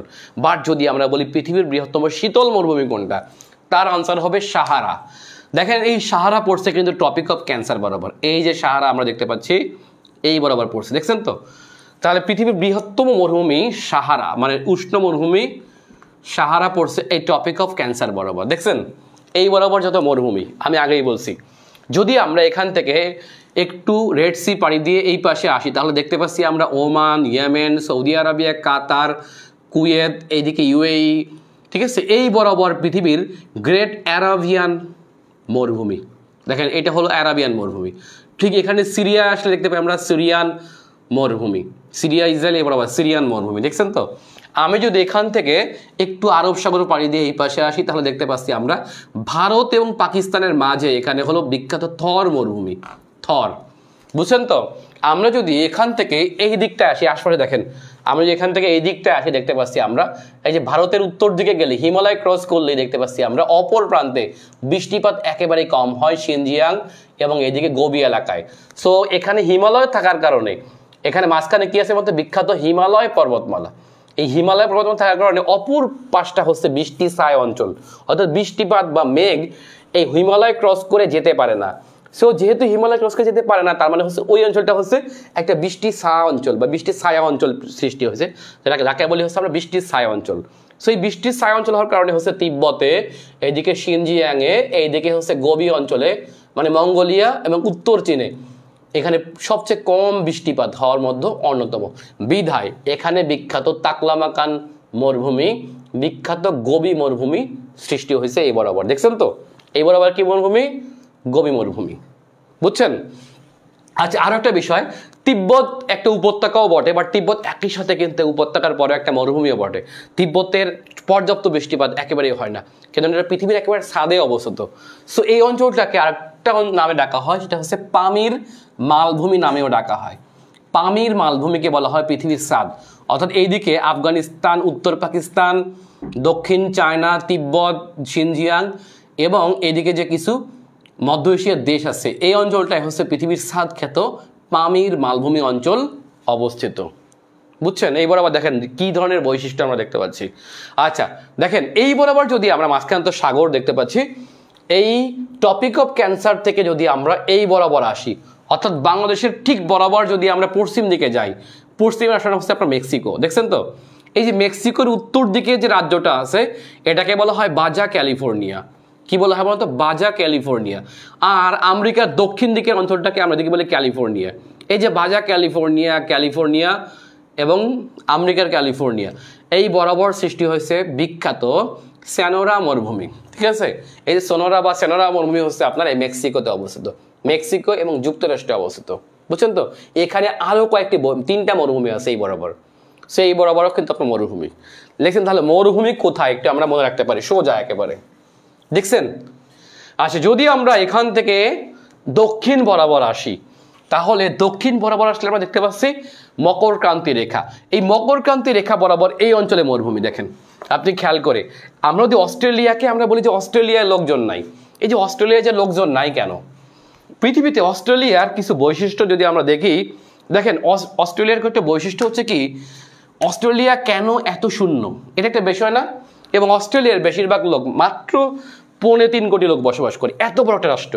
যদি অস্ট্রেলিয়া যদি বাংলাদেশ হতো, মানে বাংলাদেশের মতো ঘন হতো, তাহলে অস্ট্রেলিয়ার লোক সংখ্যা হতো মিনিমাম 800 থেকে 1000 কোটি।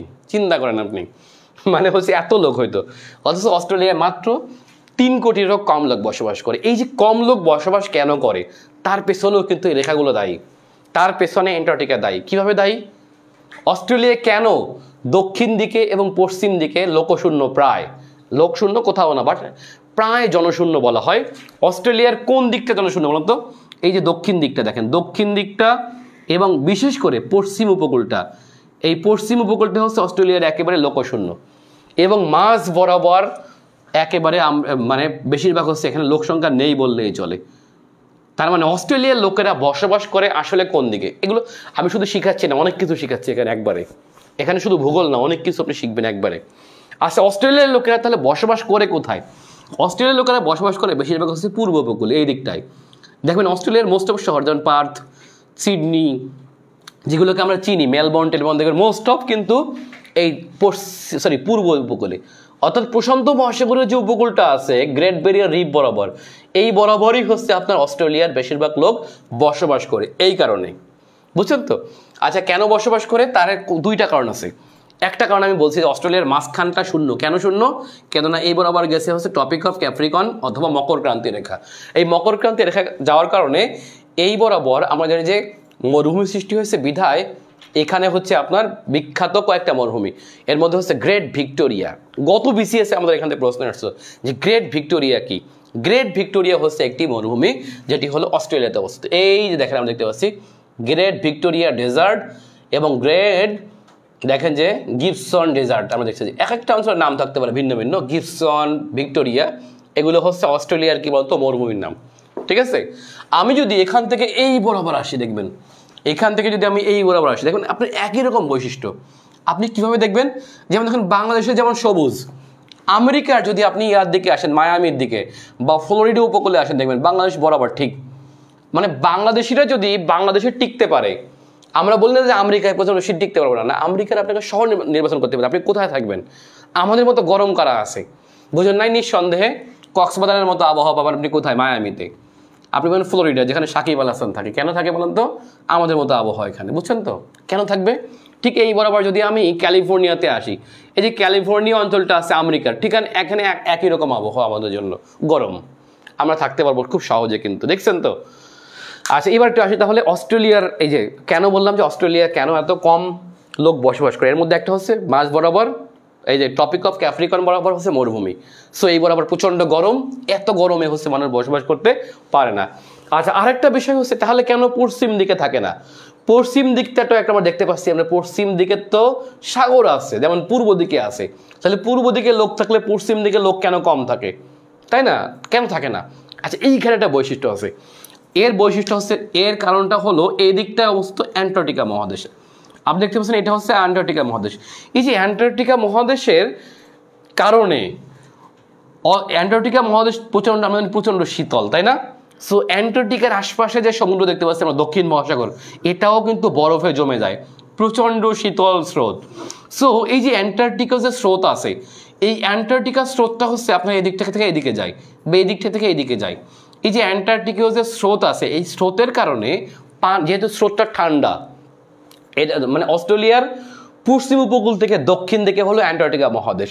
সো অ্যান্টার্কটিকার এই পাশটায় যেহেতু এই স্রোতগুলো প্রচণ্ড শীতল পানির স্রোত, এই শীতল পানির স্রোতের কারণে কিন্তু আপনার পানি কি হয় না বলুন তো? জলীয় বাষ্পে পরিণত হয় না। সো পানি যেহেতু জলীয় বাষ্প হয় না, গরম বেশি হলে কি জলীয় বাষ্প বেশি হয়। সো জলীয় বাষ্প যেহেতু আপনার এখানে বেশি হচ্ছে না, সো আপনারা বুঝতে পারছেন মেঘ কম হচ্ছে, এইবার আবার মেঘ সৃষ্টি কম হয়।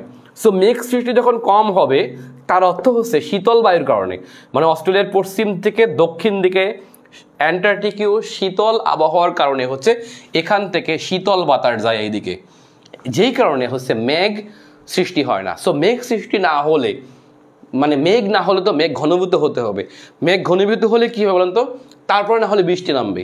সো এই দিকটায় হচ্ছে বৃষ্টিপাত কম হয়, এই যে বৃষ্টিপাত কম হওয়ার কারণে হচ্ছে মানুষের বসবাসের কম উপযোগী বিধায় পশ্চিম দিকটায় মানুষের বসবাস কম, বুঝছেন তো? এই দুইটা কারণে। যা হোক আমরা ওখান থেকে চলে আসি। আচ্ছা এবার দেখি মাঝখানে পড়ছে এই ট্রপিক অফ ক্যাপ্রিকন বরাবর মাঝখানে পড়ছে মাদাগাস্কার। দেখবেন এই দিকে যেমন গাছপালাগুলো দেখবেন লাল লাল, মাটির রং যেমন লাল, দেখবেন এখানে সেম টাইপের একেবারেই। আমি দেখতে পাচ্ছি এদিকটা এসে দেখেন এখানে হচ্ছে বতসোয়ানা, আমরা দেখতে পাচ্ছি এটা হচ্ছে বতসোয়ানা, দেখছেন তো? এইটা হচ্ছে নামিবিয়া। এই যে বতসোয়ানা এবং নামিবিয়া এবং দক্ষিণ আফ্রিকা, দক্ষিণ আফ্রিকার যে উত্তর অঞ্চলটা আছে দেখছেন তো, এই বরাবর পড়ছে পৃথিবীর আরেকটা বিখ্যাত দুইটা মরুভূমি, যার একটা নামিবিয়ার এই অঞ্চলটাকে বলা হয় নামিব মরুভূমি বা নামিব ডেজার্ট, এটাকে বলা হয় নামিব ডেজার্ট। আর নামিবিয়া বতসোয়ানা এবং দক্ষিণ আফ্রিকা এবং জাম্বিয়া জুড়ে অবস্থিত আরেকটা বিখ্যাত মরুভূমি, যাকে বলা হয় গ্রেট কালাহারি মরুভূমি। কি বলা হয়? কালাহারি মরুভূমি। আপনারা দেখবেন যে আমরা যারা ন্যাশনাল জিওগ্রাফি দেখে অভ্যস্ত, কালাহারি মরুভূমির দেখবেন প্রচুর হাতি আছে, কিন্তু মরুভূমির ভিতরে হাতি। আমরা মাঝে মাঝে বিভিন্ন ওয়ালপেপারে একটা ছবি দেখি, সেই ছবিটা কেমন দেখেন যে আমরা একটা ছবি দেখি, যে ছবিটা আমরা দেখতে পাই যে একদম মরুভূমির মাঝখানে একটা গাছ কাঠ হয়ে দাঁড়ায় আছে, কোনো পাতা নেই, মানে কালো হয়ে দাঁড়ায় আছে। দেখবেন কিছু ছবি পাওয়া যায় একদম মাটি ফেটে চৌচুর হয়ে আছে, এটা হলো মূলত কালাহারি মরুভূমি। একটা মনে হয় যেন এটা এডিট করা বা গ্রাফিক্সের কাজ, কিন্তু আসল না, এটা হচ্ছে সঠিক একেবারেই। এই অঞ্চলটায় শীত যখন হচ্ছে বর্ষাকাল হয়, মরুভূমিতে তখন মাঝে মাঝে কিছু গাছ জন্মে, সেই গাছগুলো পরবর্তীতে এত বেশি হচ্ছে আপনার পুড়ে যায়, মানে গরমে, সেই গরমে হচ্ছে আপনার গাছগুলো একেবারে মনে হয় যেন পুড়ে গেছে। ওকে, এটা হচ্ছে কালাহারি মরুভূমি, বুঝছেন তো? গ্রেট কালাহারি মরুভূমি লিখে আপনারা সার্চ দিতে পারেন, মজা পাবেন দেখে। ওকে, আমি যদি এখান থেকে এই বরাবর আসি, এই বরাবর আসলে এখানে একটা ভিন্ন বৈশিষ্ট্য আপনি তাহলে ভাববেন, তাহলে এই বরাবর তো সবুজ, আচ্ছা এইখানে কিন্তু আবার এই হিসাব মেলবে না, এইখানে এসে হিসাব মেলে না। তার একটা কারণ আছে, দেখেন এই বরাবর এসে এই হিসাবে আবার মিলবে না। আমরা জানি যে একদম এই আমেরিকার দক্ষিণ আমেরিকা মহাদেশের উত্তর থেকে দক্ষিণ বরাবর এখানে পৃথিবীর সবচেয়ে দীর্ঘতম পর্বতমালা, দীর্ঘ মানে হচ্ছে উত্তর থেকে দক্ষিণে বা পূর্ব থেকে পশ্চিমে বিশাল, পৃথিবীর সবচেয়ে উঁচু পর্বতমালা হিমালয়, আমরা সবাই জানি তাই না? হিমালয় পর্বতমালা এটা আমরা সবাই জানি, কিন্তু পৃথিবীর সবচেয়ে দীর্ঘতম পর্বতমালা হচ্ছে আন্দিজ। এই আন্দিজের কারণে কিন্তু দক্ষিণ আমেরিকার আবহাওয়া একটু ভিন্ন ভিন্ন, বুঝছেন তো? আচ্ছা, যদি আমরা দেখি তাহলে তো এই বরাবর মরুভূমি থাকতে পারে, সাও পাওলো বরাবর, প্যারাগুয়ে বরাবর, আর্জেন্টিনার উত্তর, এদিকে মরুভূমি নাই কেন? না থাকার কারণ আছে, একটু পরে বলতেছি। আচ্ছা, এই বরাবর দেখতে পাই আমরা এই বরাবর হচ্ছে আপনার অবস্থিত পৃথিবীর সবচেয়ে শুষ্কতম মরুভূমি, তার নাম হলো আতাকামা মরুভূমি, অর্থাৎ চিলি এবং পেরু বরাবর, বুঝছেন তো? চিলি এবং পেরু বরাবর পড়ছে, এখানে হচ্ছে আন্দিজের পশ্চিম সাইডে পড়ছে হচ্ছে বিখ্যাত আতাকামা মরুভূমি, আতাকামা মরুভূমি, যেখানে কত 100 বছরের মধ্যে মাত্র একবার বা দুবার বৃষ্টিপাত হয়েছে। পৃথিবীর সবচেয়ে শুষ্ক অঞ্চল হচ্ছে আতাকামা। আপনি চিন্তা করেন, এতটা শুষ্ক এবং ভয়ঙ্কর, মনে হয় যেন ডিম রাখলে ডিম ভাজা হয়ে যাবে এবং ডিম সিদ্ধ হয়ে যাবে, এতটা গরম এই আতাকামাতে, বুঝছেন তো? এবং এই আতাকামাতে কিন্তু আপনারা জানেন কিনা যে এখানে কিন্তু আপনার পৃথিবীর সবচেয়ে বৃহত্তম তামা খনিও আছে। আতাকামা মরুভূমি শুধুমাত্র মরুভূমি না, এর মাঝখানে তামার খনি আছে চিলির, যে কারণে চিলি অসম্ভব উন্নত এবং ধনী, বুঝছেন তো? যা হোক, এখন এখানে এই দিকটা কেন মরুভূমি না একটু বলি। দেখেন, আন্দিজ অনেক উঁচু পর্বতমালা, আমরা বুঝতে পারছি। এই দিকের আটলান্টিক যে মানে ইয়াটা আর কি, এই দিকের জলীয়বাষ্পগুলো হচ্ছে এইদিকে আসে, এসে এইদিকে বাধাপ্রাপ্ত হয়, এই আন্দিজে বাধাপ্রাপ্ত হয়, বাধাপ্রাপ্ত হয়ে এই যে ব্রাজিলের এই অঞ্চলটায়, ব্রাজিল, প্যারাগুয়ে, আর্জেন্টিনা, উরুগুয়ে, এই অঞ্চলটা হচ্ছে প্রচুর বৃষ্টিপাত ঘটায়। অর্থাৎ আমাজন থেকে দক্ষিণে এই অঞ্চলটায় মরুভূমি না হয়ে আন্দিজের কারণে, বুঝছেন তো, আন্দিজের কারণে এখানে মানে মেঘ বাধাপ্রাপ্ত হয়ে এই অঞ্চলটা সৃষ্টি করছে হচ্ছে পৃথিবীর একটি বিখ্যাত তৃণভূমি অঞ্চল, যাকে বলা হয় পাম্পাস অঞ্চল। এবং এই অঞ্চলটার কারণে ব্রাজিলে, আর্জেন্টিনাতে, উরুগুয়েতে এবং প্যারাগুয়েতে প্রচুর পরিমাণে হচ্ছে গরু এবং গবাদি পশু চাষ হয়। চিন্তা করেন, মরুভূমি না হয়ে এদের উপকার হয়েছে এখানে শুধুমাত্র বিকজ অফ আন্দিজ। এই আন্দিজের কারণে হচ্ছে এদিকের মেঘটা এদিকে বাধাপ্রাপ্ত হয়ে এই অঞ্চলে বৃষ্টিপাত ঘটায়। অর্থাৎ আমাজনের তো বৃষ্টিপাত হয় হিউজ, তার বাইরে আমাজনও কিন্তু আপনার আন্দিজের কারণে বৃষ্টি বেশি হয়। সো এই দিকটা হচ্ছে বায়ু বাধাপ্রাপ্ত হয়ে এখানে বৃষ্টিপাত ঘটায়, বিধায় এখানে সৃষ্টি হচ্ছে পৃথিবীর দুইটা বিখ্যাত তৃণভূমি অঞ্চল, একটা হচ্ছে পাম্পাস, আর এই দিকটায় আছে হচ্ছে বিখ্যাত এই যে আর্জেন্টিনা এবং চিলির দক্ষিণ দিকে। আমরা জানি যে এখানে অবস্থিত হচ্ছে পৃথিবীর জীব বৈচিত্র্যের আরেকটি গুরুত্বপূর্ণ মানে হচ্ছে বায়োম অঞ্চল, যাকে বলা হয় হচ্ছে আপনার কি জানো, আমার খুব পছন্দের একটি জায়গা, আমি নামটা ভুলে গেছি, দক্ষিণ আর্জেন্টিনায় অবস্থিত পৃথিবীর একটি বিখ্যাত পাতাগোনিয়া তৃণভূমি অঞ্চল, বুঝছেন তো? অর্থাৎ এই দিকটাই যে আন্দিজের কারণে বিখ্যাত পাতাগোনিয়া তৃণভূমি অঞ্চল এবং পাম্পাস অঞ্চল সৃষ্টি হয়েছে। সো দেখবেন এই যে অঞ্চলটা দেখতে পাচ্ছেন, আর্জেন্টিনা, ব্রাজিল, উরুগুয়ে, প্যারাগুয়ে, এখানে প্রচুর গরু উৎপন্ন হয়। সো এই কারণে পৃথিবীতে গরুর মাংস উৎপাদনে পৃথিবীতে 1 নম্বরে হচ্ছে ব্রাজিল, এই কারণে দেখবেন। এবং যখন কাতারে তারা বিশ্বকাপ খেলতে আসছে, এই যে মেসির দেশ উরুগুয়ে এবং ব্রাজিল, এই দেশগুলো হচ্ছে মাংস নিয়ে আসছে টনকে টন, ওরা মনে হয় ভাত দিয়ে রুটি ভাত দিয়ে মেসিরা এবং নেইমাররা শুধু মাংস খাইছে, গরুর মাংস, এত মাংস আনছে আপনি চিন্তা করতে পারবেন না। এবং ব্রাজিল আমাদেরকে বলছে যে 500 টাকার মধ্যে তারা হালাল মাংস খাওয়াবে, বুঝছেন তো? কেন খাওয়াবে? এখানে তৃণভূমি অঞ্চলটা পড়ছে বিধায়, ঠিক আছে? এগুলোর ভিন্ন ভিন্ন নাম আছে, আমি নামটা একটু ভুলে গেছি, বায়োম নিয়ে আমার ক্লাস আছে, সেগুলো একটু আপনারা করলে বুঝতে পারবেন। ওকে, আর এখন এখানে কেন বৃষ্টি? তাহলে আপনি বলতে পারেন যে এখানে কেন আতাকামা হলো? আতাকামা তো নাই হতে পারতো, আতাকামা মরুভূমি কেন হলো? এইদিকে আন্দিজ পর্বতমালা আছে, আবার এইদিকে সমুদ্র আছে, অথচ চিলিতে প্রায় মরুভূমি কেন হলো? এর কারণটা হচ্ছে দেখেন, এইদিকে যে বাতাসটা আছে বা স্রোতটা আছে, স্রোতের কারণে মেঘ এইদিকে যায় না, মেঘ এই দিকটায় যায় না, বুঝছেন তো? মেঘ এই দিকটা এদিকে আসে, বাট এদিক থেকে এইদিকে যায় না, বিধায় এখানে বৃষ্টি হয় না। একদিকে হলো আন্দিজের কারণে এদিকের বৃষ্টি, মেঘ এদিকে আসে না, আর এদিক থেকে বাতাস ওইদিকে যায় না, বিধায় এই অঞ্চলটায় প্রচণ্ড গরম, যেমন চিলিতে গরম, ঠিক আছে? এই আর কি। আচ্ছা, পৃথিবীতে কয়েকটি প্লেট আছে, সেই প্লেটগুলো আমাদের একটু বুঝতে হবে। দেখেন, পৃথিবীতে কয়েকটি গুরুত্বপূর্ণ প্লেট আছে, যেমন এই বছর প্লেট থেকে প্রশ্ন আসছে, ঠিক আছে? প্লেট আপনার বুঝলে অনেক কিছু আপনার বোঝার সুবিধা হবে। প্লেটটা কি আসলে? পৃথিবীতে টেকটনিক প্লেট বলা হয়। এই টেকটনিক প্লেটগুলো আপনার বুঝতে হবে যে পৃথিবীর যে গঠনগুলা যদি আমরা দেখি যে পৃথিবীতে নাকি আগে লক্ষ লক্ষ কোটি কোটি বছর আগে পৃথিবীতে যতগুলো আমরা এই যে ভূখণ্ড দেখতে পাচ্ছি মাঝখানে সমুদ্র দ্বারা বিচ্ছিন্ন, এটাকে যদি আমরা পাজেল হিসেবে কল্পনা করি, এটাকে যদি আমরা এখন সুডুকু মিলাই, তাহলে এটাকে যদি মিলাতে পারি তাহলে এটা নাকি একটা অখণ্ড ভূখণ্ড ছিল। এখন এইখানে এসে এই যেগুলো আমি পড়াই, আমাদের স্টুডেন্ট যারা হচ্ছে একদম কম বুঝে তারা আস্তিক বা নাস্তিক বলে হচ্ছে আপনাকে ধরাই দিবে, বুঝছেন তো? আচ্ছা, এগুলো পড়ানোর সাথে পড়া, বিজ্ঞান লিখছে, পরীক্ষায় আসে আপনার পড়তে হবে। আপনি বিশ্বাস বা অবিশ্বাস করেন, এইগুলো হচ্ছে আপনার একেবারেই আপনার এক ব্যক্তিগত বিষয়। দেখেন চার্লস ডারউইন কি বলছে, চার্লস ডারউইনের কথাতে আপনাকে ঈমান আনতে বলা হয় নাই। চার্লস ডারউইন কি বলছে এটা আপনি লিখতে পারেন যে ডারউইনের মতে। এখন ডারউইনের মত আর আপনার মত তো এক নাও হতে পারে।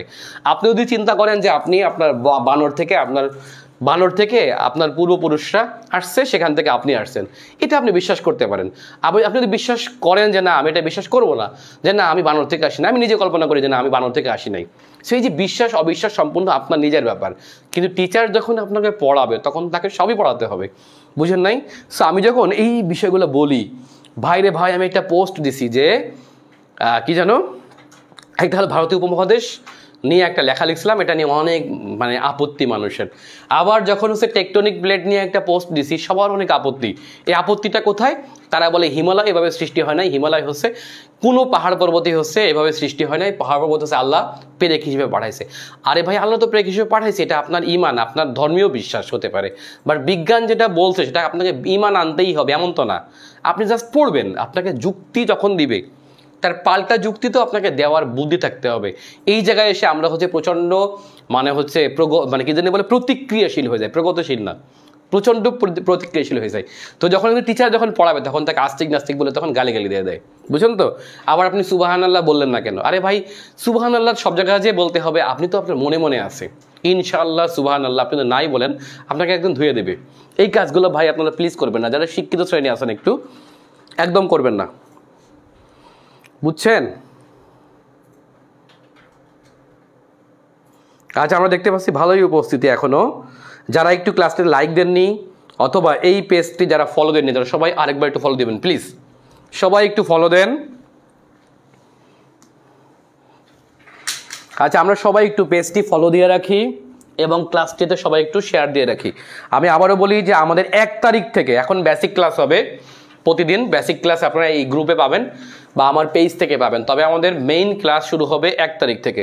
অর্থাৎ আপনারা যারা ভর্তি হচ্ছেন বা আমার বই নিচ্ছেন তারা দ্রুত নিয়ে রাখুন, 1 তারিখের পর কিন্তু আমরা নিব না, মানে নিব না তা না আর কি, মানে আপনার বুঝতে অসুবিধা হবে। দেখেন জিকের একটা বই মাত্র 604 পৃষ্ঠার বই, আগে ছিল মাত্র 400, কখনো 460, কখনো 480, এভাবে করে হচ্ছে গত 6 বছর ধরে আমরা বের করতেছি। 6টা BCS গেছে, এই 6টা BCS, NSI পরীক্ষা, দুদক পরীক্ষা, ভার্সিটি ভর্তি পরীক্ষা সহ যে কোনো তৃতীয় চতুর্থ যে কোনো শ্রেণীর পরীক্ষা, পেট্রো বাংলা হোক, সব পরীক্ষা আমরা দেখতে পাচ্ছি এই বইটা থেকে কমন আসে। অর্থাৎ আপনারা বাজারে যারা 6টা বই পড়েন, এই একের মধ্যেও দেখেন একটা বই সমান। আমরা আন্তর্জাতিক বা বাংলাদেশে এতগুলো একটা বই সবাই পড়ি, কিন্তু আপনি এখানে 6টা বই একসাথে, সেটা কিভাবে সম্ভব? দেখেন, বাংলাদেশের 30, আন্তর্জাতিক 20, ভূগোলের 10, নৈতিকতা, মূল্যবোধ এবং সুশাসনের 10, দেখেন, এবং সাম্প্রতিক প্রযুক্তিও দেওয়া আছে হালকা একটু। সো সব মিলিয়ে প্রত্যেকের সাবজেক্টের একদম জিস্ট অংশটা নিয়ে হচ্ছে এই বইটা বের করা। আবার একেবারেও জিস্ট না, মানে একেবারে এমন না যে কোনো টপিক আমরা বাদ দিয়ে গেছি, ব্যাপারটা এমনও না, কিন্তু কোন কোন টপিকের বেশি পড়ার দরকার নেই সেভাবে করে হচ্ছে আমরা বইটা সাজিয়েছি। এই যে 75-এর মোট 5টা বই, একই সাথে আমরা প্রত্যেকে কিন্তু আবার একটা সাম্প্রতিক কিনি। আমার এই বইটার বড় বৈশিষ্ট্য হচ্ছে যেখানে এই সেই বেসিক রিলেটেড যত সাম্প্রতিক থাকে সেগুলো দেওয়া থাকে।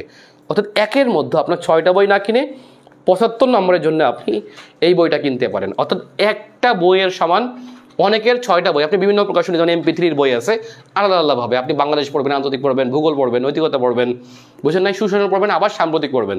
ওদের 6টা বই পড়বেন, আপনি এখান থেকে মাত্র একটা বই পড়ে তার থেকে বেশি কমন পাবেন। আপনি যতগুলো বই আপনি দেখবেন, আপনি মিলান এবছর প্রশ্নের সাথে মিলালে দেখবেন আপনি সবচেয়ে বেশি কমন পাবেন এই বইটা থেকে। সো সবাই এই বইটাকে আপনারা পড়বেন।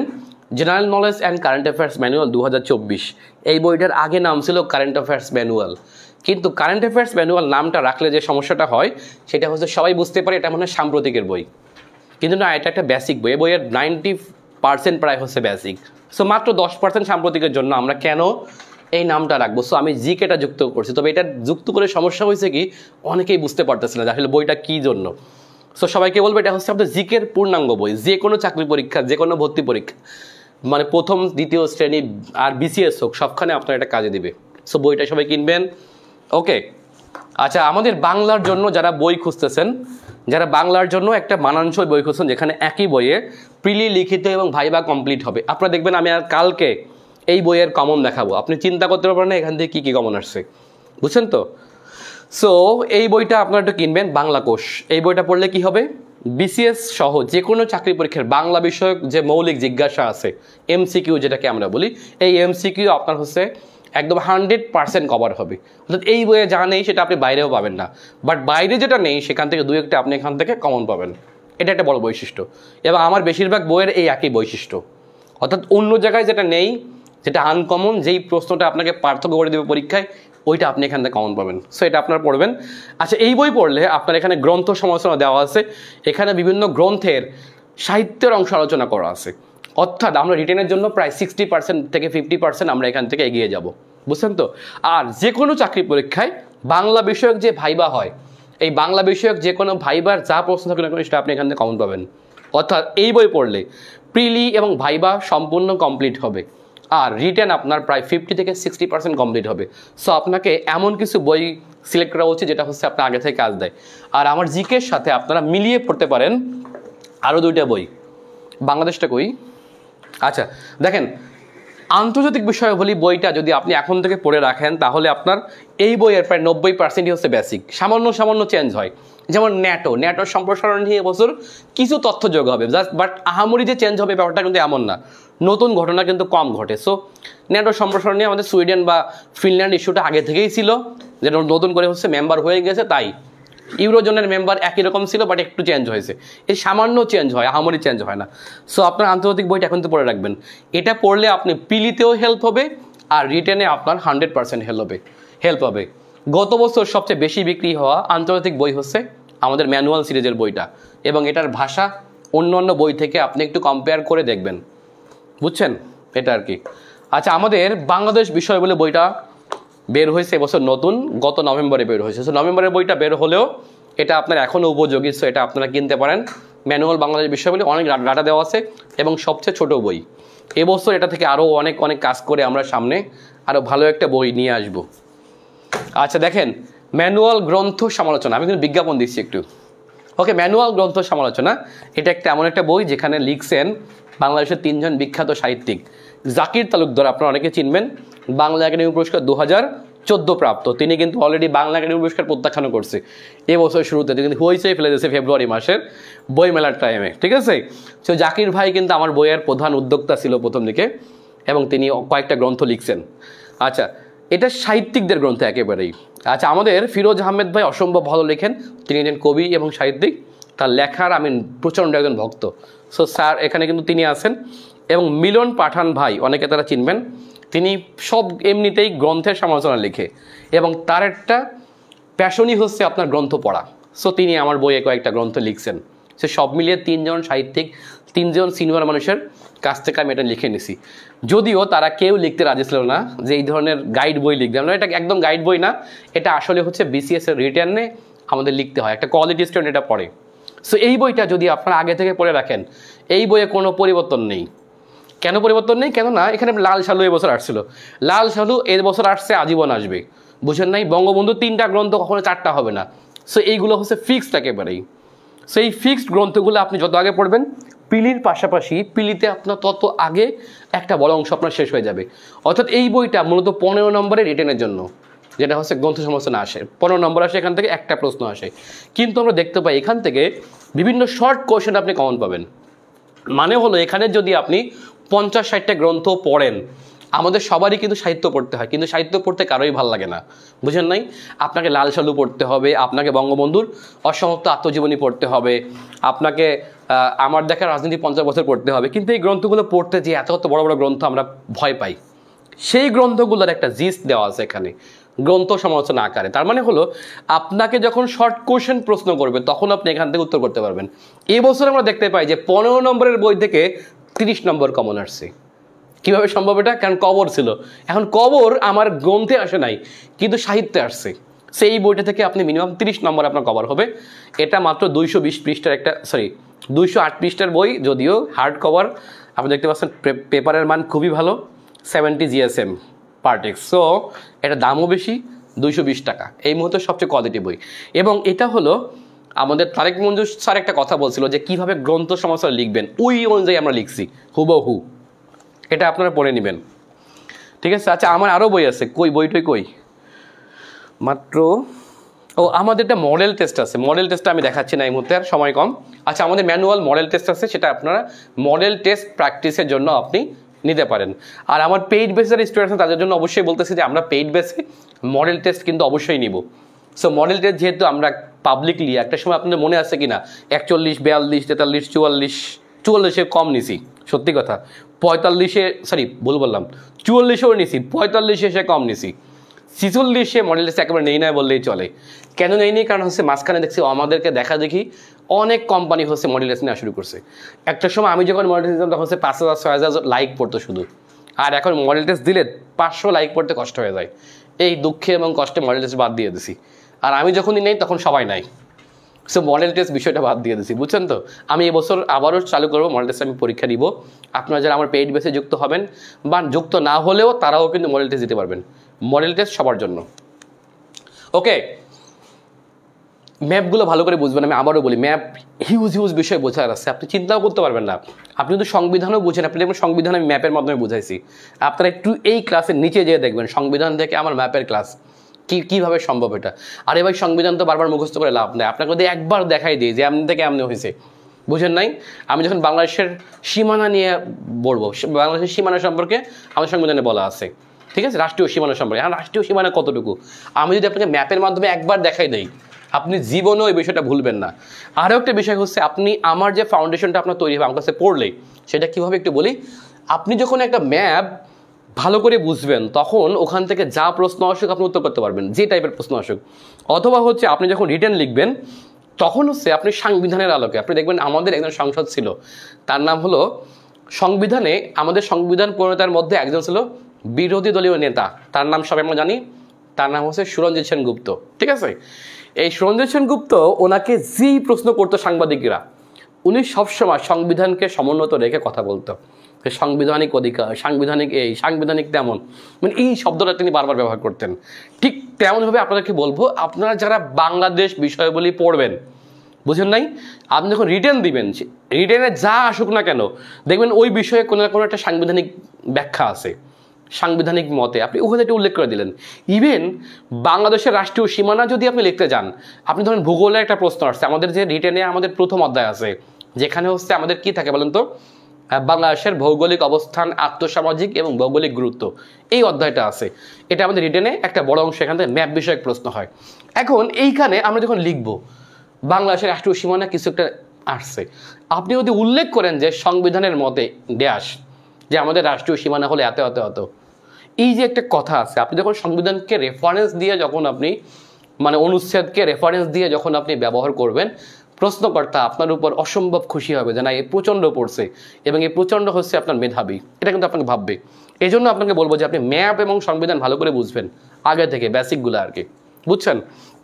আরও একটা বিষয় হচ্ছে, যে কোনো বিষয় আপনি গল্পের মতো করে মুখস্থ করবেন। আপনি দেখেন যে আমি যে পড়াইছি, আমি আপনাদের যে ভাষা ব্যবহার করছি, একটা ভাষাও দুর্বোধ্য না, বুঝেন নাই? কিন্তু ভূগোলে যখন আপনি পড়েন, এগুলো আপনি কিছুই বোঝেন না, বুঝেন না? আপনি ইভেন আপনি নিরক্ষরেখা, অক্ষরেখা, দ্রাঘিমা রেখা, এই তিনটা জিনিস আপনি পড়ে দেখবেন আপনি কিছু বুঝেন কিনা। ভূগোলের স্টুডেন্ট বাদ দিয়ে আমরা জেনারেল স্টুডেন্ট একদম বুঝি না। কিন্তু আমি যে ভাষায় বুঝাইছি, এই ভাষা কোনো বইয়ের ভাষা না, এই ভাষা একান্তই আপনাদের ভাষা, যে এই ভাষা একদম সোজা বোঝানো।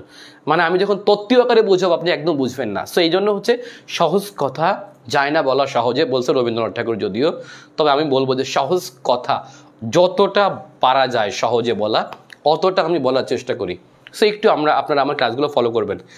আমার ক্লাসগুলো আপনি কোথায় পাবেন? আপনি দেখবেন যে আমার নাম গুগলে সার্চ দিলে, অথবা যদি আপনি ইউটিউবে সার্চ দেন, তাহলে বিভিন্ন মাধ্যমে প্রচুর পরিমাণে আপলোড দেওয়া আছে আমার নামে ক্লাস।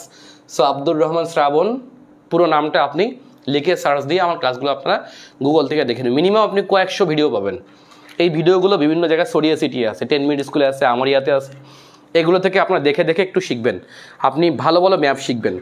মানে এমন এমন কিছু আমার ক্লাসগুলো ধর আপনি মুখস্থ করলেন, কিন্তু এই মুখস্থের পাশাপাশি যেই টপিকগুলো আপনার একদম নাকের ডগা দিয়ে চলে যাবে, যেই টপিকগুলো সবাই পারে না, মানে 90% লোকে পারে না বা 99% লোকে পারবে না, কিন্তু একজন পারবে, সেটা আপনি হবেন। তাহলে এই জন্য হচ্ছে আমার ক্লাসগুলো আপনি সবসময় দেখবেন। আর আমার একই বিষয়ে যখন আপনি দ্বিতীয়বার ক্লাস করবেন, সেই ক্লাসে আপনার ভিন্ন ভিন্ন তথ্য পাবেন। কেননা আমি একই বিষয় ভিন্নভাবে পড়াই, ভিন্ন ভিন্নভাবে পড়াই। আমি কখনো মুখস্থ করি না সেহেতু, আর আমি কখনো টপিক দেখে পড়াই না, অথবা হচ্ছে শিট দেখে পড়াই না, অথবা হচ্ছে টপিক লিখে বা অনেক প্রস্তুতি নিয়ে পড়াই না। সো আমার একই রকম পড়া ভিন্ন ভিন্নভাবে হয়, যেখানে পাবেন আপনি সেখানেই করবেন, ঠিক আছে? আপনি ড্রেস দেখলে বুঝবেন যে কোন দিন কোন ড্রেসে নিয়েছি। ড্রেস ভিন্ন, ক্লাসের টপিক এক হলেও আপনি ওটা পড়বেন, আবার করবেন, ঠিক আছে? আচ্ছা, আমরা একটু আবারও সে রেখায় যাই। তো রেখা আপনি মনে হয় মোটামুটি বুঝছেন। আমরা 3টে রেখা বুঝলাম আজকে। সেটা হচ্ছে কি বলুন তো? নিরক্ষরেখা, তারপর topic of cancer, topic of Capricorn, ঠিক আছে? এটা আমরা মোটামুটি বুঝছি। আচ্ছা, এটা তো আমি বুঝলাম। আবহাওয়া জলবায়ু তো মোটামুটি আমার বোঝা হয়ে গেল। আচ্ছা, আমার এখনো বাকি আছে, কিন্তু আমি একটু উত্তরে যাই এবং দক্ষিণে যাই, ঠিক আছে? আমি আবার একটা নিচে আঁকি, আবার আমরা এখান থেকে উপরে আসব। তবে নিরক্ষরেখা থেকে যদি আমি এখন উপরের দিকে যাই, উপরের দিকটা মানে হলো উত্তর দিকটা, তাই না?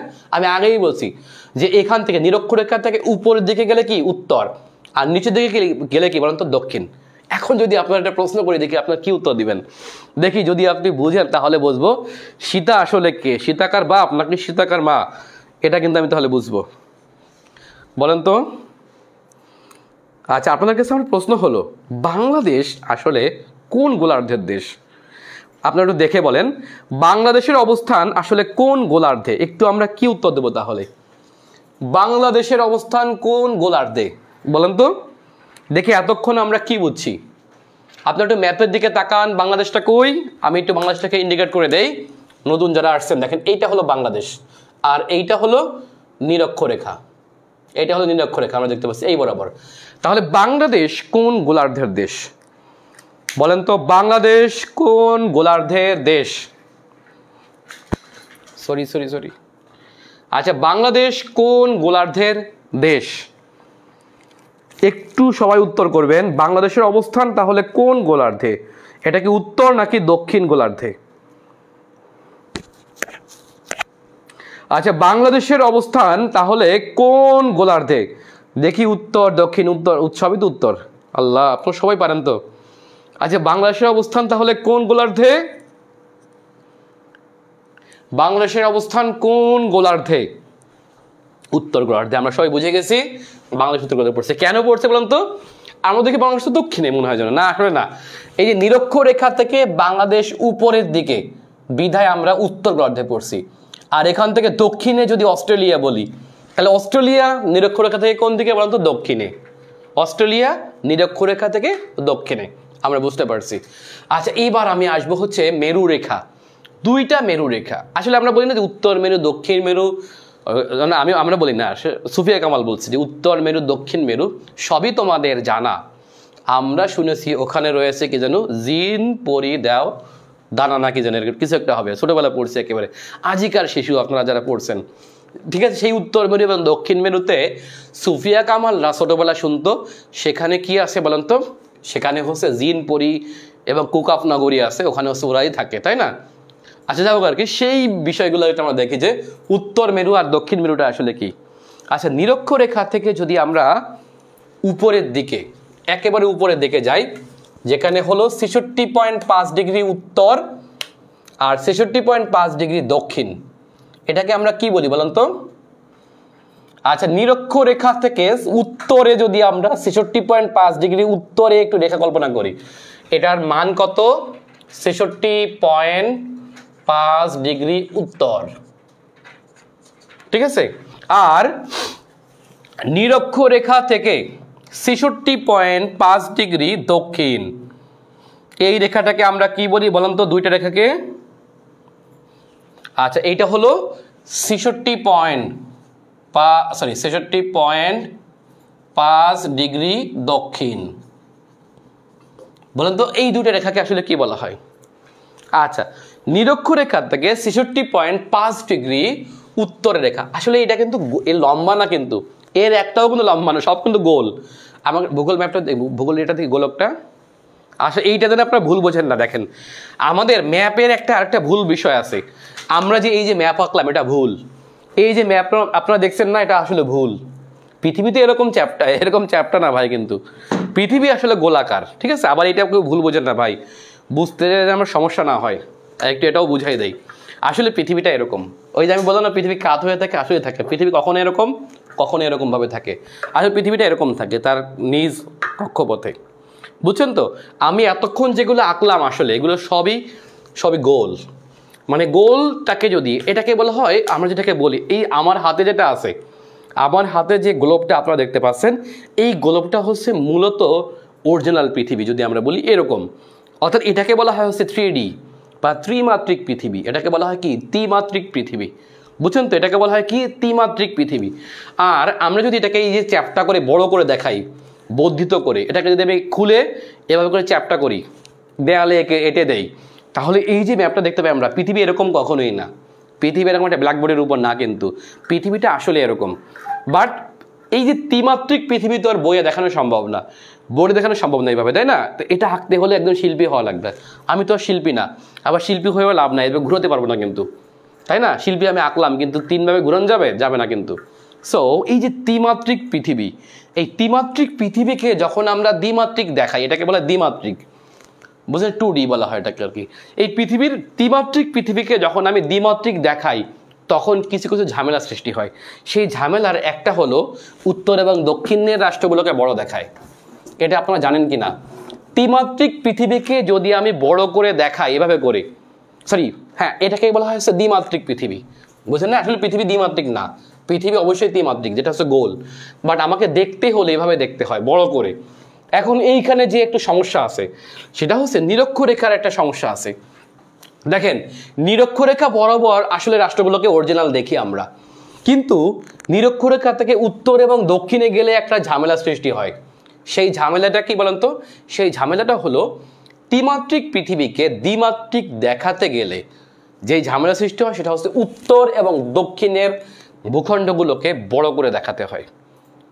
এই কারণে আমরা যদি একটু ম্যাপের দিকে তাকাই, তাহলে আমরা দেখি অস্ট্রেলিয়াকে। দেখেন অস্ট্রেলিয়া, এটা হলো অস্ট্রেলিয়া। অস্ট্রেলিয়া কিন্তু একেবারে দক্ষিণে না, দেখতে পাচ্ছি আমরা নিরক্ষরেখার একেবারে কাছাকাছি। এটা হলো অস্ট্রেলিয়া, বুঝছেন তো? এই অস্ট্রেলিয়ার আয়তন হচ্ছে আপনার ৭৬ লক্ষ সামথিং, ঠিক আছে? অর্থাৎ ভারতের থেকে প্রায় 3 গুণ বড়। দেখেন এই যে হলো অস্ট্রেলিয়া। কিন্তু আমি একটু ম্যাপের দিকে তাকাই, গ্রিনল্যান্ডকে দেখেন, দেখেন এটা হলো গ্রিনল্যান্ড, এইটা হলো গ্রিনল্যান্ড। এখন ম্যাপে মনে হচ্ছে যে গ্রিনল্যান্ড অস্ট্রেলিয়ার থেকে বড়, আপনি চিন্তা করেন। অথচ আমরা দেখি যে গ্রিনল্যান্ডের আয়তন কত, মেবি 17 লক্ষ নাকি, দেখেন তো। আচ্ছা দেখেন কোথায় ৭৬ লক্ষ বর্গ কিলোমিটার, এটা নিরক্ষরেখার কাছে, কিন্তু আমরা দেখতে পাচ্ছি গ্রিনল্যান্ড নিরক্ষরেখা থেকে অনেক দূরে। সো নিরক্ষরেখা থেকে যত দূরে যাবে তত ওই রাষ্ট্রকে বড় দেখাবে।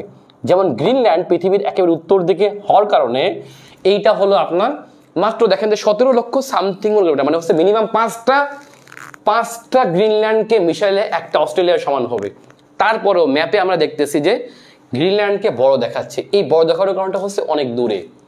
সো নিরক্ষরেখা থেকে এই যে আমরা জানি যে এই অংশটা যদি আমরা এইভাবে দেখাই, দেখেন এটা কিন্তু এত বড় দেখায় না। আবার এখানে অস্ট্রেলিয়া কই দেখি আমরা, এটা হলো অস্ট্রেলিয়া, দেখেন মোটামুটি আমরা দেখতে পাচ্ছি শেপটা। কিন্তু গ্রিনল্যান্ডকে যখন আমি দেখবো, দেখেন এই যে হলো গ্রিনল্যান্ড, ছোট, দেখছেন তো? মানে ম্যাপে এটাকে, অর্থাৎ যখন আপনি টেনে বড় করবেন তখন উত্তর এবং দক্ষিণের এই যে ফাঁপা, মানে একদম চাপা অংশটা আছে, দেখেন এই দিকটা, পৃথিবীর কিন্তু সব জায়গায় ব্যাসার্ধ এক না। আমি দেখতে পাচ্ছি নিরক্ষরেখা বরাবর সবচেয়ে ব্যাসার্ধ বেশি। দেখেন নিরক্ষরেখা বরাবর ব্যাসার্ধ অনেক, কিন্তু এখান থেকে উপরের দিকে গেলে ব্যাসার্ধ ধীরে ধীরে কমতে থাকে, এদিক গেলেও কমে। দেখেন তার মানে এটাকে যখন আমি এইভাবে বড় করে দেখাবো, তখন এই যে দক্ষিণের অ্যান্টার্কটিকাকে, উত্তরের গ্রিনল্যান্ডকে, রাশিয়াকে, কানাডাকে যতটা না আয়তন তার থেকে বেশি বড় দেখায়। আসলে এত বড় না, বুঝছেন তো? দেখেন রাশিয়াকে আপনি এখানে অনেক বড় দেখতেছেন, বাট রাশিয়া পৃথিবীর সবচেয়ে বড় দেশ, বাট এত বড় না যেটা আমরা এখানে দেখতেছি। এখানে দেখেন অনেক ছোট, দেখছেন? এর কারণটা হচ্ছে এই যে দ্বিমাত্রিকে কিছু ঝামেলা আছে। সো এই যে একদম ব্যাসার্ধ যেখানে কম, এইখানে রাষ্ট্রগুলোকে আমরা এই কারণে বড় করে দেখি। এর কারণ হচ্ছে অস্ট্রেলিয়ার সাথে আমাদের গ্রিনল্যান্ডকে মেলাতে কষ্ট হয়ে যায়। ওকে, যা হোক, এবার একটু আমরা আসি।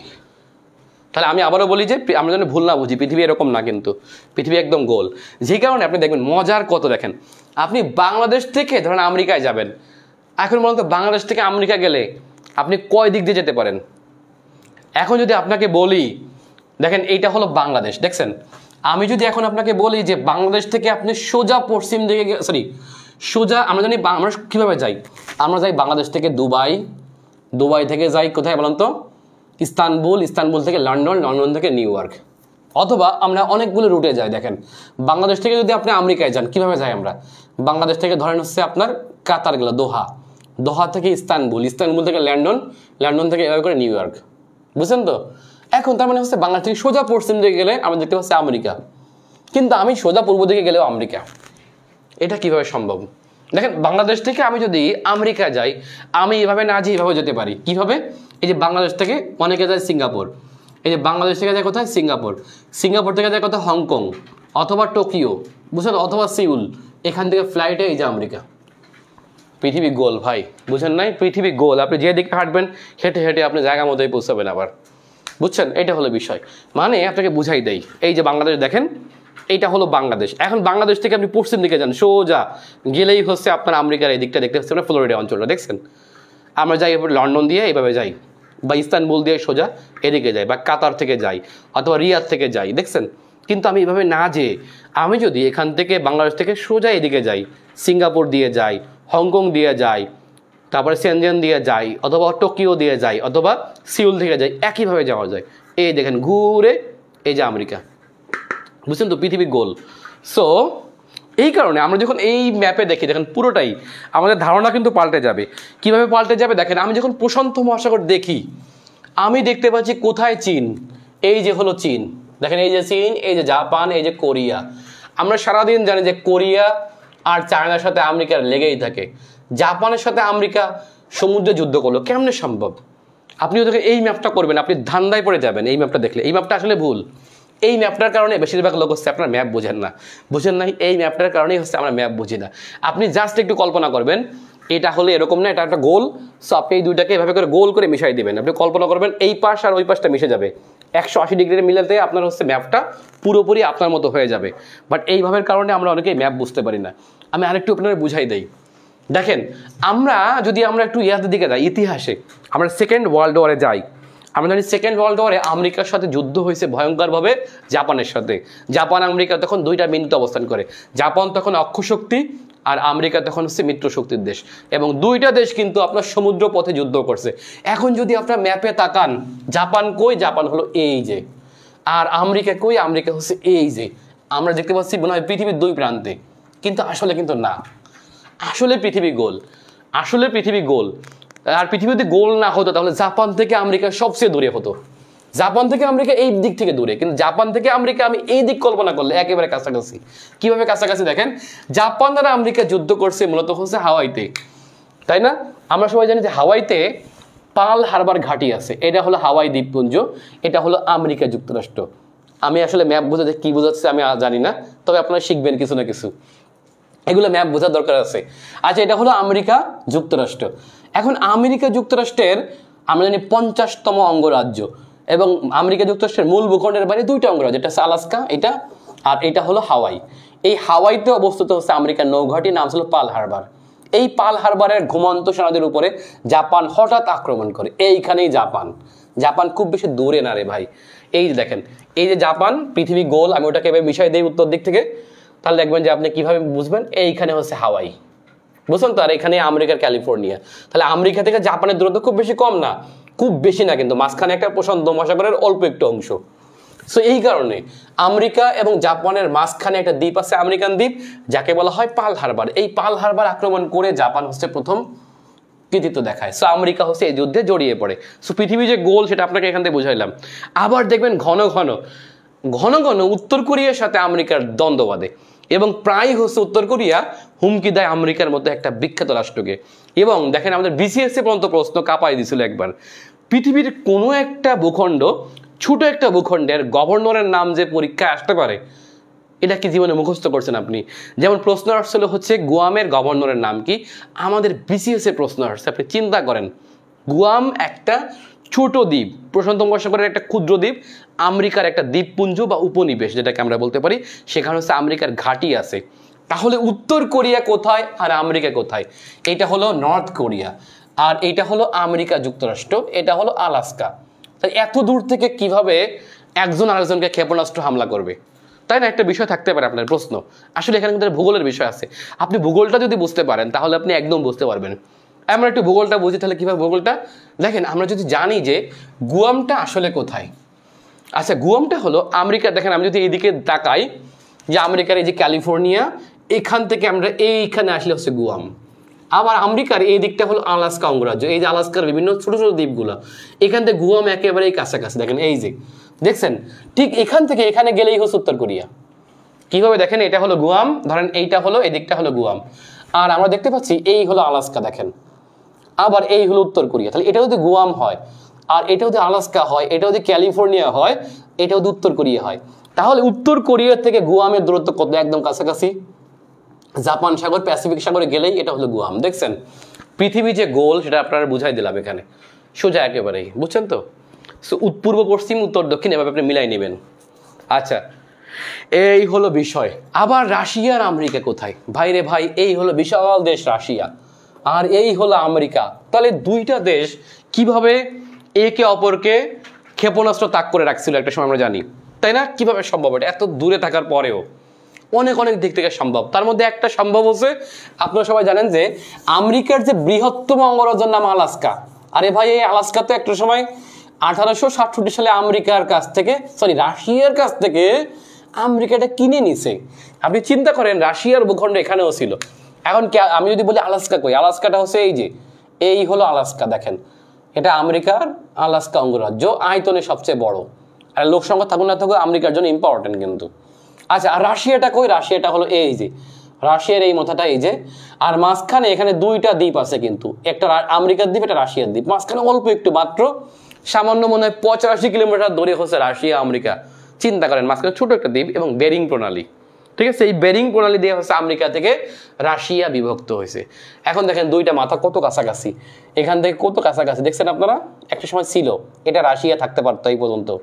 আমেরিকা, রাশিয়া, কানাডা একটা সময় কাছাকাছি ছিল, যদিও আলাস্কা কিনে নিয়েছে আমেরিকা, তবে রাশিয়া আমেরিকার মূল ভূখণ্ড থেকে খুব বেশি দূরে না কিন্তু, দেখতে পাচ্ছি আমরা, দেখছেন এই। আর তার পাশাপাশি তো এমনিতেই দুই রাষ্ট্রের প্রক্সি রাষ্ট্র আছে অনেক, যারা হচ্ছে প্রক্সি যুদ্ধ করে যাবে ওর পক্ষে। সো ওটা বাদ দিলাম আমি, বুঝছেন? পৃথিবীটা গোল এটা বোঝাচ্ছি আর কি আপনাকে।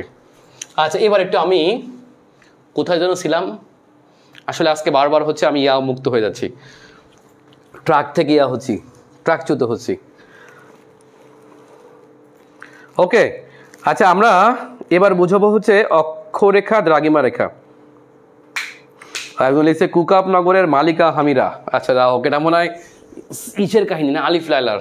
ছোটবেলা আমরা আলিফ লায়লা দেখতাম, এখন সেই আলিফ লায়লা যদি দেখি প্রচণ্ড হাস আসে। আলিফ লায়লা দেখার পর ছোটবেলা আমরা আসলে ঘুমাতে পারতাম না, আর এখন আলিফ লায়লার এডিটিং দেখলে, আমরা এখন এডিটিং এত শিখছি, এত হলিউড মুভি বা বলিউড মুভি দেখছি, এডিটিংয়ের যত কিছু আছে দেখার পরে এখন আমাদের মনে হয় যে আসলে এগুলো খুবই হাস্যকর বিষয়। আচ্ছা আমি আন্তর্জাতিকে চলে গেছি, যাও আসলে যেখান থেকে যাইছে যেতে পারি, আপনি বেসিকটা শিখতে পারলে হয়। ওকে আচ্ছা এবার একটু আমরা আসবো তাহলে এই যে উপরে যে রেখাটা আছে পৃথিবীর, আমি আগেই বলছি যে এই বরাবর, অর্থাৎ 66.5 যদি আমরা কল্পনা করি এই বরাবর, দেখেন এই বরাবর যে রেখাটা আছে, ঠিক আছে, আর এই বরাবর।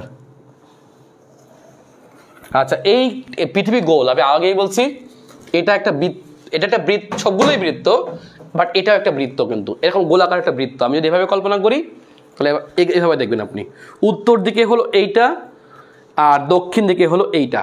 আচ্ছা উপরের রেখাটাকে বলা হয় সুমেরু বৃত্ত, এটাকে বলা হয় কি বলতো?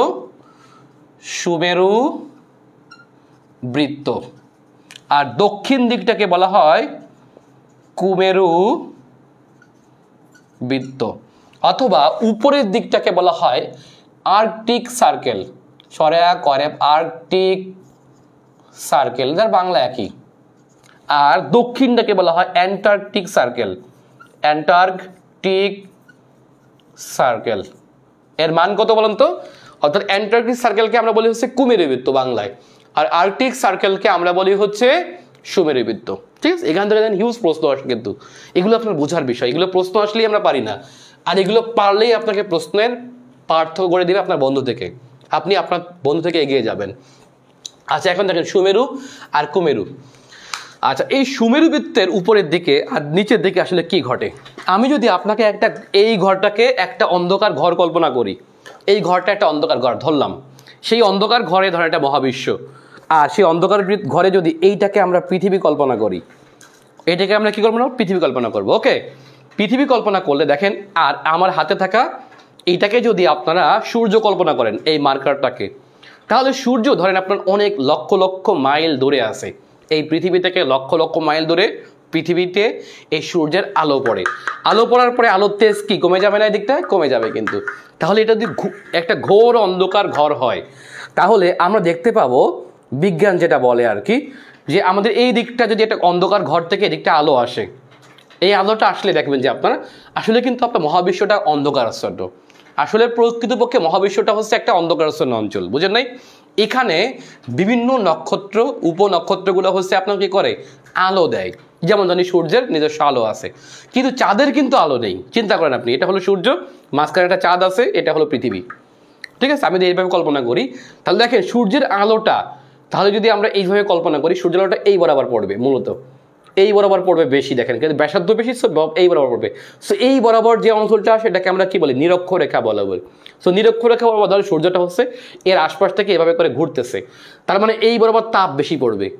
এখন আমরা একটা জিনিস দেখতে পাচ্ছি, পৃথিবীতে এভাবে ঘুরতেছে, ঘুরতে ঘুরতে ঘুরতে ঘুরতে কি হচ্ছে, এই যে একটা, এটাকে যদি আমরা একটা কল্পনা করি পৃথিবীর, কি বলেন তো, এই যে অর্ধেক যদি আমরা কল্পনা করে দেখবেন যে আপনার ধরেন পৃথিবীতে কক্ষপথ কল্পনা করি, এই কক্ষপথের এই দিকটা আলোকিত হবে, কিন্তু এই দিকটা কি হবে?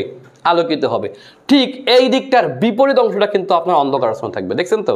সো পৃথিবী ঘুরতে ঘুরতে ঘুরতে ঘুরতে এই যে একটা অংশ, ধরেন এটা হচ্ছে ফিলিপিন্স, এই ফিলিপিন্সটা ঘুরে আবারও এই বরাবর আসবে। কখন?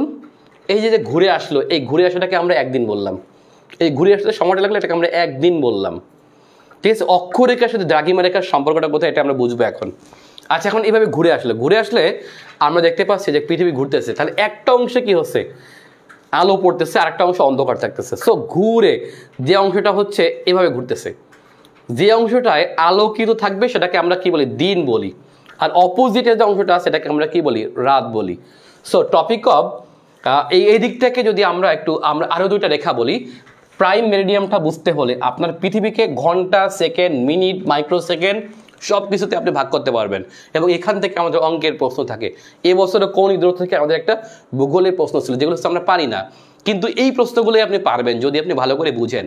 আপনি অক্ষাংশ দ্রাঘিমাংশ নির্মাণ করা যদি সহজ বুঝতে পারেন, তাহলে আপনি এগুলো বুঝে যাবেন। আপনি বুঝবেন যে কিভাবে ইরান থেকে কিভাবে হচ্ছে ইসরায়েলে হামলা করা যায়। আপনি চিন্তা করেন, কোথায় ইরান?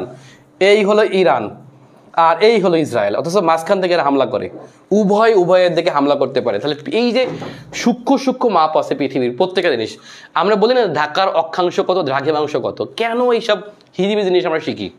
ভাইরে ভাই, বিজ্ঞান যদি আপনি আগাতে চান, পৃথিবীর প্রযুক্তি যদি আপনি ভালো করে বুঝতে চান, পৃথিবীর জাহাজ চলাচল যদি আপনি বুঝতে চান, তাহলে আপনাকে অবশ্যই বিমান চলাচল বুঝতে চান, তাহলে আপনাকে এই বিষয়গুলো বুঝতেই হয় ভালো করে। বুঝেন নাই? একজন বৈমানিকের জন্য, একজন নাবিকের জন্য এই বিষয়গুলো সূক্ষ্ম সূক্ষ্ম বিষয় বুঝতে হবে। একজন সমরবিদের জন্য তাকে আরো ভালো বুঝতে হবে। কেন বুঝতে হবে? কিভাবে একটা ভবন থেকে পৃথিবীর আরেক প্রান্তের আরেকটা ভবনে হামলা করবে, এটা কেমনে পসিবল হয়? এই অক্ষাংশ দ্রাঘিমাংশের কারণে। বুঝছেন তো? এই ক্লাসটা দীর্ঘ হবে আজকে, সবাই ক্লাসটি করবেন লাস্ট পর্যন্ত। চার্জ আছে কি দেখতো? আচ্ছা, একটু দেখি আমরা। তাহলে এই যে সুমেরু বৃত্ত আর কুমেরু বৃত্ত, আপনারা বুঝতেই পারছেন এখানে কিন্তু তাপ কমে যাবে। তাহলে সূর্য এই বরাবর থাকলে এই দিকটা কিন্তু আপনার আলো কি একদম কমে যাবে। তার মানে দেখেন যে পৃথিবীর উত্তর এবং দক্ষিণ মেরুর দিকে আপনার কি বলেন তো, আলো একেবারেই হচ্ছে কম যাবে। সুতরাং যেহেতু নিচের দিকে পৃথিবী তো গোল, দেখেন আবারও বলছি পৃথিবী গোল, সো এই বরাবর সূর্য আছে, এদিকটা কম। এদিক কোথায় কম দেখেন, এখানে বড় করে দেখি আমরা, সূর্যটা আসলে এখানে তাপ যায় কম, আর এখানেও তাপ যাচ্ছে কম। দেখেন নিচে একেবারে দেখেন, সো এটা প্রায় অন্ধকার। আপনি দেখবেন যে গ্রিনল্যান্ডে মনে হয় যেন সূর্য ওঠেই না, নরওয়ের স্যালবার্ডে দেখবেন সূর্য প্রায় ওঠেই না। এর কারণটা হচ্ছে কেন বলেন তো? এই যে দুইটা মানে উত্তর এবং দক্ষিণ মেরু মানে আর্কটিক সার্কেল এবং অ্যান্টার্কটিক সার্কেলে হচ্ছে আপনার সূর্যের তেজ একেবারেই কম। সো এত তেজ কমের কারণে এখানে যদিও বৃষ্টিও হয় না, তাহলে এত ঠান্ডা কেন? এত ঠান্ডা হওয়ার কারণটা হচ্ছে এই যে সূর্যের আলো যায় না বিধায়, সো না থাকলেই হচ্ছে ঠান্ডা হয়ে যাবে। সো পৃথিবী এখানে হচ্ছে প্রচণ্ড ঠান্ডা। সো আমরা যদি এই বরাবর কল্পনা করি, দেখবেন এখানে হচ্ছে আলাস্কার উত্তর অংশ, দেখেন কানাডার উত্তর অংশ, গ্রিনল্যান্ডের প্রায় পুরোটা, আইসল্যান্ডের প্রায় পুরোটা, নরওয়ের উত্তর অংশ, সুইডেনের উত্তর অংশ, ফিনল্যান্ডের উত্তর অংশ, রাশিয়ার প্রায় পুরোটাই উত্তর অংশ। এই যে অংশটা পড়ছে এটাকে বলা হয় হচ্ছে আসলে উত্তর মেরু। আমরা বুঝছি কিনা? এই অঞ্চলটাকে বলা হয় যে সুমেরু বৃত্তর, সুমেরু বৃত্তের উপরের অংশটাকে বলা হয় কে বলেন তো? উত্তর মেরু বলা হয়। এইটা হলো উত্তর মেরু অঞ্চল। আপনি বুঝছেন কিনা? আর ঠিক এই বরাবর যদি আমরা দক্ষিণ দিকে যাই, অ্যান্টার্কটিকা মহাদেশের মোস্ট অফ অংশ পড়ছে হচ্ছে দক্ষিণ মেরুতে, বুঝছেন? এবং এই কারণে উত্তর এবং দক্ষিণ মেরু প্রচণ্ড শীতল, তার মধ্যে আবার শীতল বেশি হচ্ছে দক্ষিণ মেরু, অর্থাৎ উত্তর মেরুর থেকে দক্ষিণ মেরু একটু শীতল বেশি, বুঝছেন তো? এই আর কি। আচ্ছা, এখন আপনি বুঝতেই পারছেন যেহেতু শীত প্রচণ্ড, এখানে প্রচুর বরফ পড়ে, এখানে মানুষের বসবাসের উপযোগী কম, এবং এখানে গাছপালা একেবারেই কম জন্মে, বিধায় মানুষের এখানে পশু পাখিও কিন্তু আপনার এখানে একটু তুলনামূলক কম, বিধায় এখানে মানুষের বসবাসও একেবারেই কম। এখন এইটাকে বলা হয় হচ্ছে আর্কটিক সার্কেল। দেখেন আমাদের একটা প্রশ্ন আসছে যে আর্কটিকের সাথে, আর্কটিক কোনটা? এই যে পৃথিবীর উত্তর মেরু বরাবর যে সাগরটা আছে এই সাগরটাকে বলা হয় হচ্ছে আর্কটিক মহাসাগর, বুঝছেন তো? তবে কেউ কেউ এটাকে মহাসাগর বলতে রাজি না, কেউ কেউ বলে এটা হচ্ছে আটলান্টিক এবং প্রশান্তরই একটি অংশ, যদিও এটা একটা ভিন্ন মহাসাগর। সো এই উপরের দিকটাকে বলা হয় হচ্ছে আর্কটিক মহাসাগর। দেখা যাচ্ছে আর্কটিক, এটাও আর্কটিক, এটাও আর্কটিক মহাসাগর, যেহেতু উপরে গোল। ওকে, আমি যদি এভাবে দেখাই, দ্বিমাত্রিক আসলে ভুল, ত্রিমাত্রিক দেখালে আসলে ছোট একটা গোল সাগর দেখতে পাচ্ছি আমরা। এই যে রাশিয়া, এই যে কানাডা, এই যে আমেরিকা, এই যে হচ্ছে আপনার গ্রিনল্যান্ড, দেখছো? এই হচ্ছে স্ক্যান্ডিনেভীয় অঞ্চল। সো এই যে মাঝখানে যে গোল করে একটা সাগর দেখতে পাচ্ছি আমরা, এই সাগরটাকে বলা হয় আর্কটিক মহাসাগর অথবা উত্তর মহাসাগর। ওকে, এটা হলো উত্তর মেরুর বরাবর পড়ছে। এখন এইখান থেকে যদি আপনার প্রশ্ন আসে যে আর্কটিকের সাথে সবচেয়ে দীর্ঘতম সীমান্ত কোন দেশের, তাহলে আপনি কি উত্তর দিবেন? দেখেন তো, ম্যাপ দেখে উত্তর করেন। আর্কটিকের সাথে সবচেয়ে দীর্ঘতম সীমান্ত কোন দেশের বলেন তো?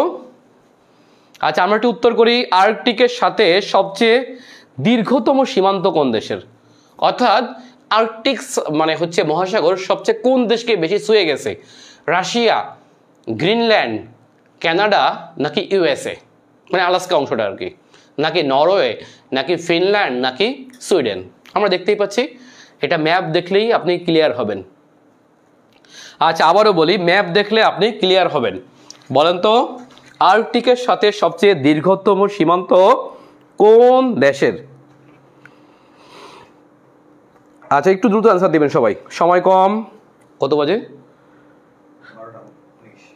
12:19 বাজে। আচ্ছা, তাহলে আজকে কি আমরা দ্রাঘিমা রেখা বুঝাবো কিনা আপনারা সবাই কমেন্ট করবেন, তাহলে বুঝাবো, আর না হলে আগামীকাল করব। আচ্ছা বলেন তো, আর্কটিকের সাথে সবচেয়ে বৃহত্তম সীমান্ত তাহলে কার? রাশিয়ার, নাকি কানাডার, নাকি আলাস্কার, নাকি নরওয়ের, নাকি ফিনল্যান্ডের? এই দেশগুলো হচ্ছে আর্কটিক সীমান্তে পড়ছে মূলত।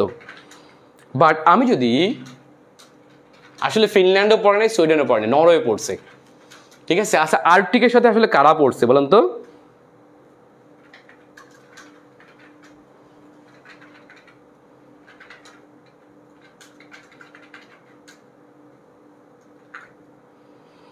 আসলে এত গভীরে আমি সবসময় যাই না, এটা মাঝে মাঝে হচ্ছে যাই, ঠিক আছে? আজকে একটু বুঝাচ্ছি, বেসিক ক্লাস আপনার ভালো করে বুঝেন, নাহলে এই ম্যাপগুলো ভুল হয়ে যায়। আচ্ছা, সবাই বলছে রাশিয়া, ইয়েস। আগামীকাল ক্লাস, আচ্ছা আগামীকালকে বাকি ক্লাসটুকু নিব, তবে আর একটু শেষ করে যাই। তাহলে দেখেন, আর্কটিকের সাথে দীর্ঘতম সীমান্ত আমরা দেখছি রাশিয়ার, এই দেখেন বিশাল করে। নরওয়ের আছে সামান্য, দেখছেন? গ্রিনল্যান্ডের আছে এইটুকু, আর কানাডার আছে এইটুকু, আলাস্কার আছে এইটুকু। সেইটা হলো আর্কটিকের সাথে সীমান্ত। সো দীর্ঘতম সীমান্ত হবে রাশিয়ার, ঠিক আছে? এইটা আর কি। আচ্ছা, ইভেন আপনারা জানেন কি না যে এই বরাবর এই আর্কটিক সার্কেলের নিচের দিকে কিন্তু বরাবর একটা বনভূমি আছে। এই বনভূমিটা শুধুমাত্র, আপনি ভাববেন এত শীতে বনভূমি কিভাবে সম্ভব? এখানে একটা বায়ুম অঞ্চল আছে। এই আর্কটিক সার্কেলের দক্ষিণ দিক বরাবর, এই বরাবর একটা পৃথিবীর একটা বিখ্যাত, মানে এই বরাবর আর কি একটা বিখ্যাত বনভূমি অঞ্চল আছে। বলুন তো তাকে কি বলা হয়? এটা হলো তুন্দ্রা অঞ্চলে পড়ছে। এই বনভূমিকে বলা হচ্ছে তৈগা বলা হয়, তৈগা। এই তৈগা পৃথিবীর বৃহত্তম বনভূমি। এখন আমরা ভাববেন আমাজন কেন নয়?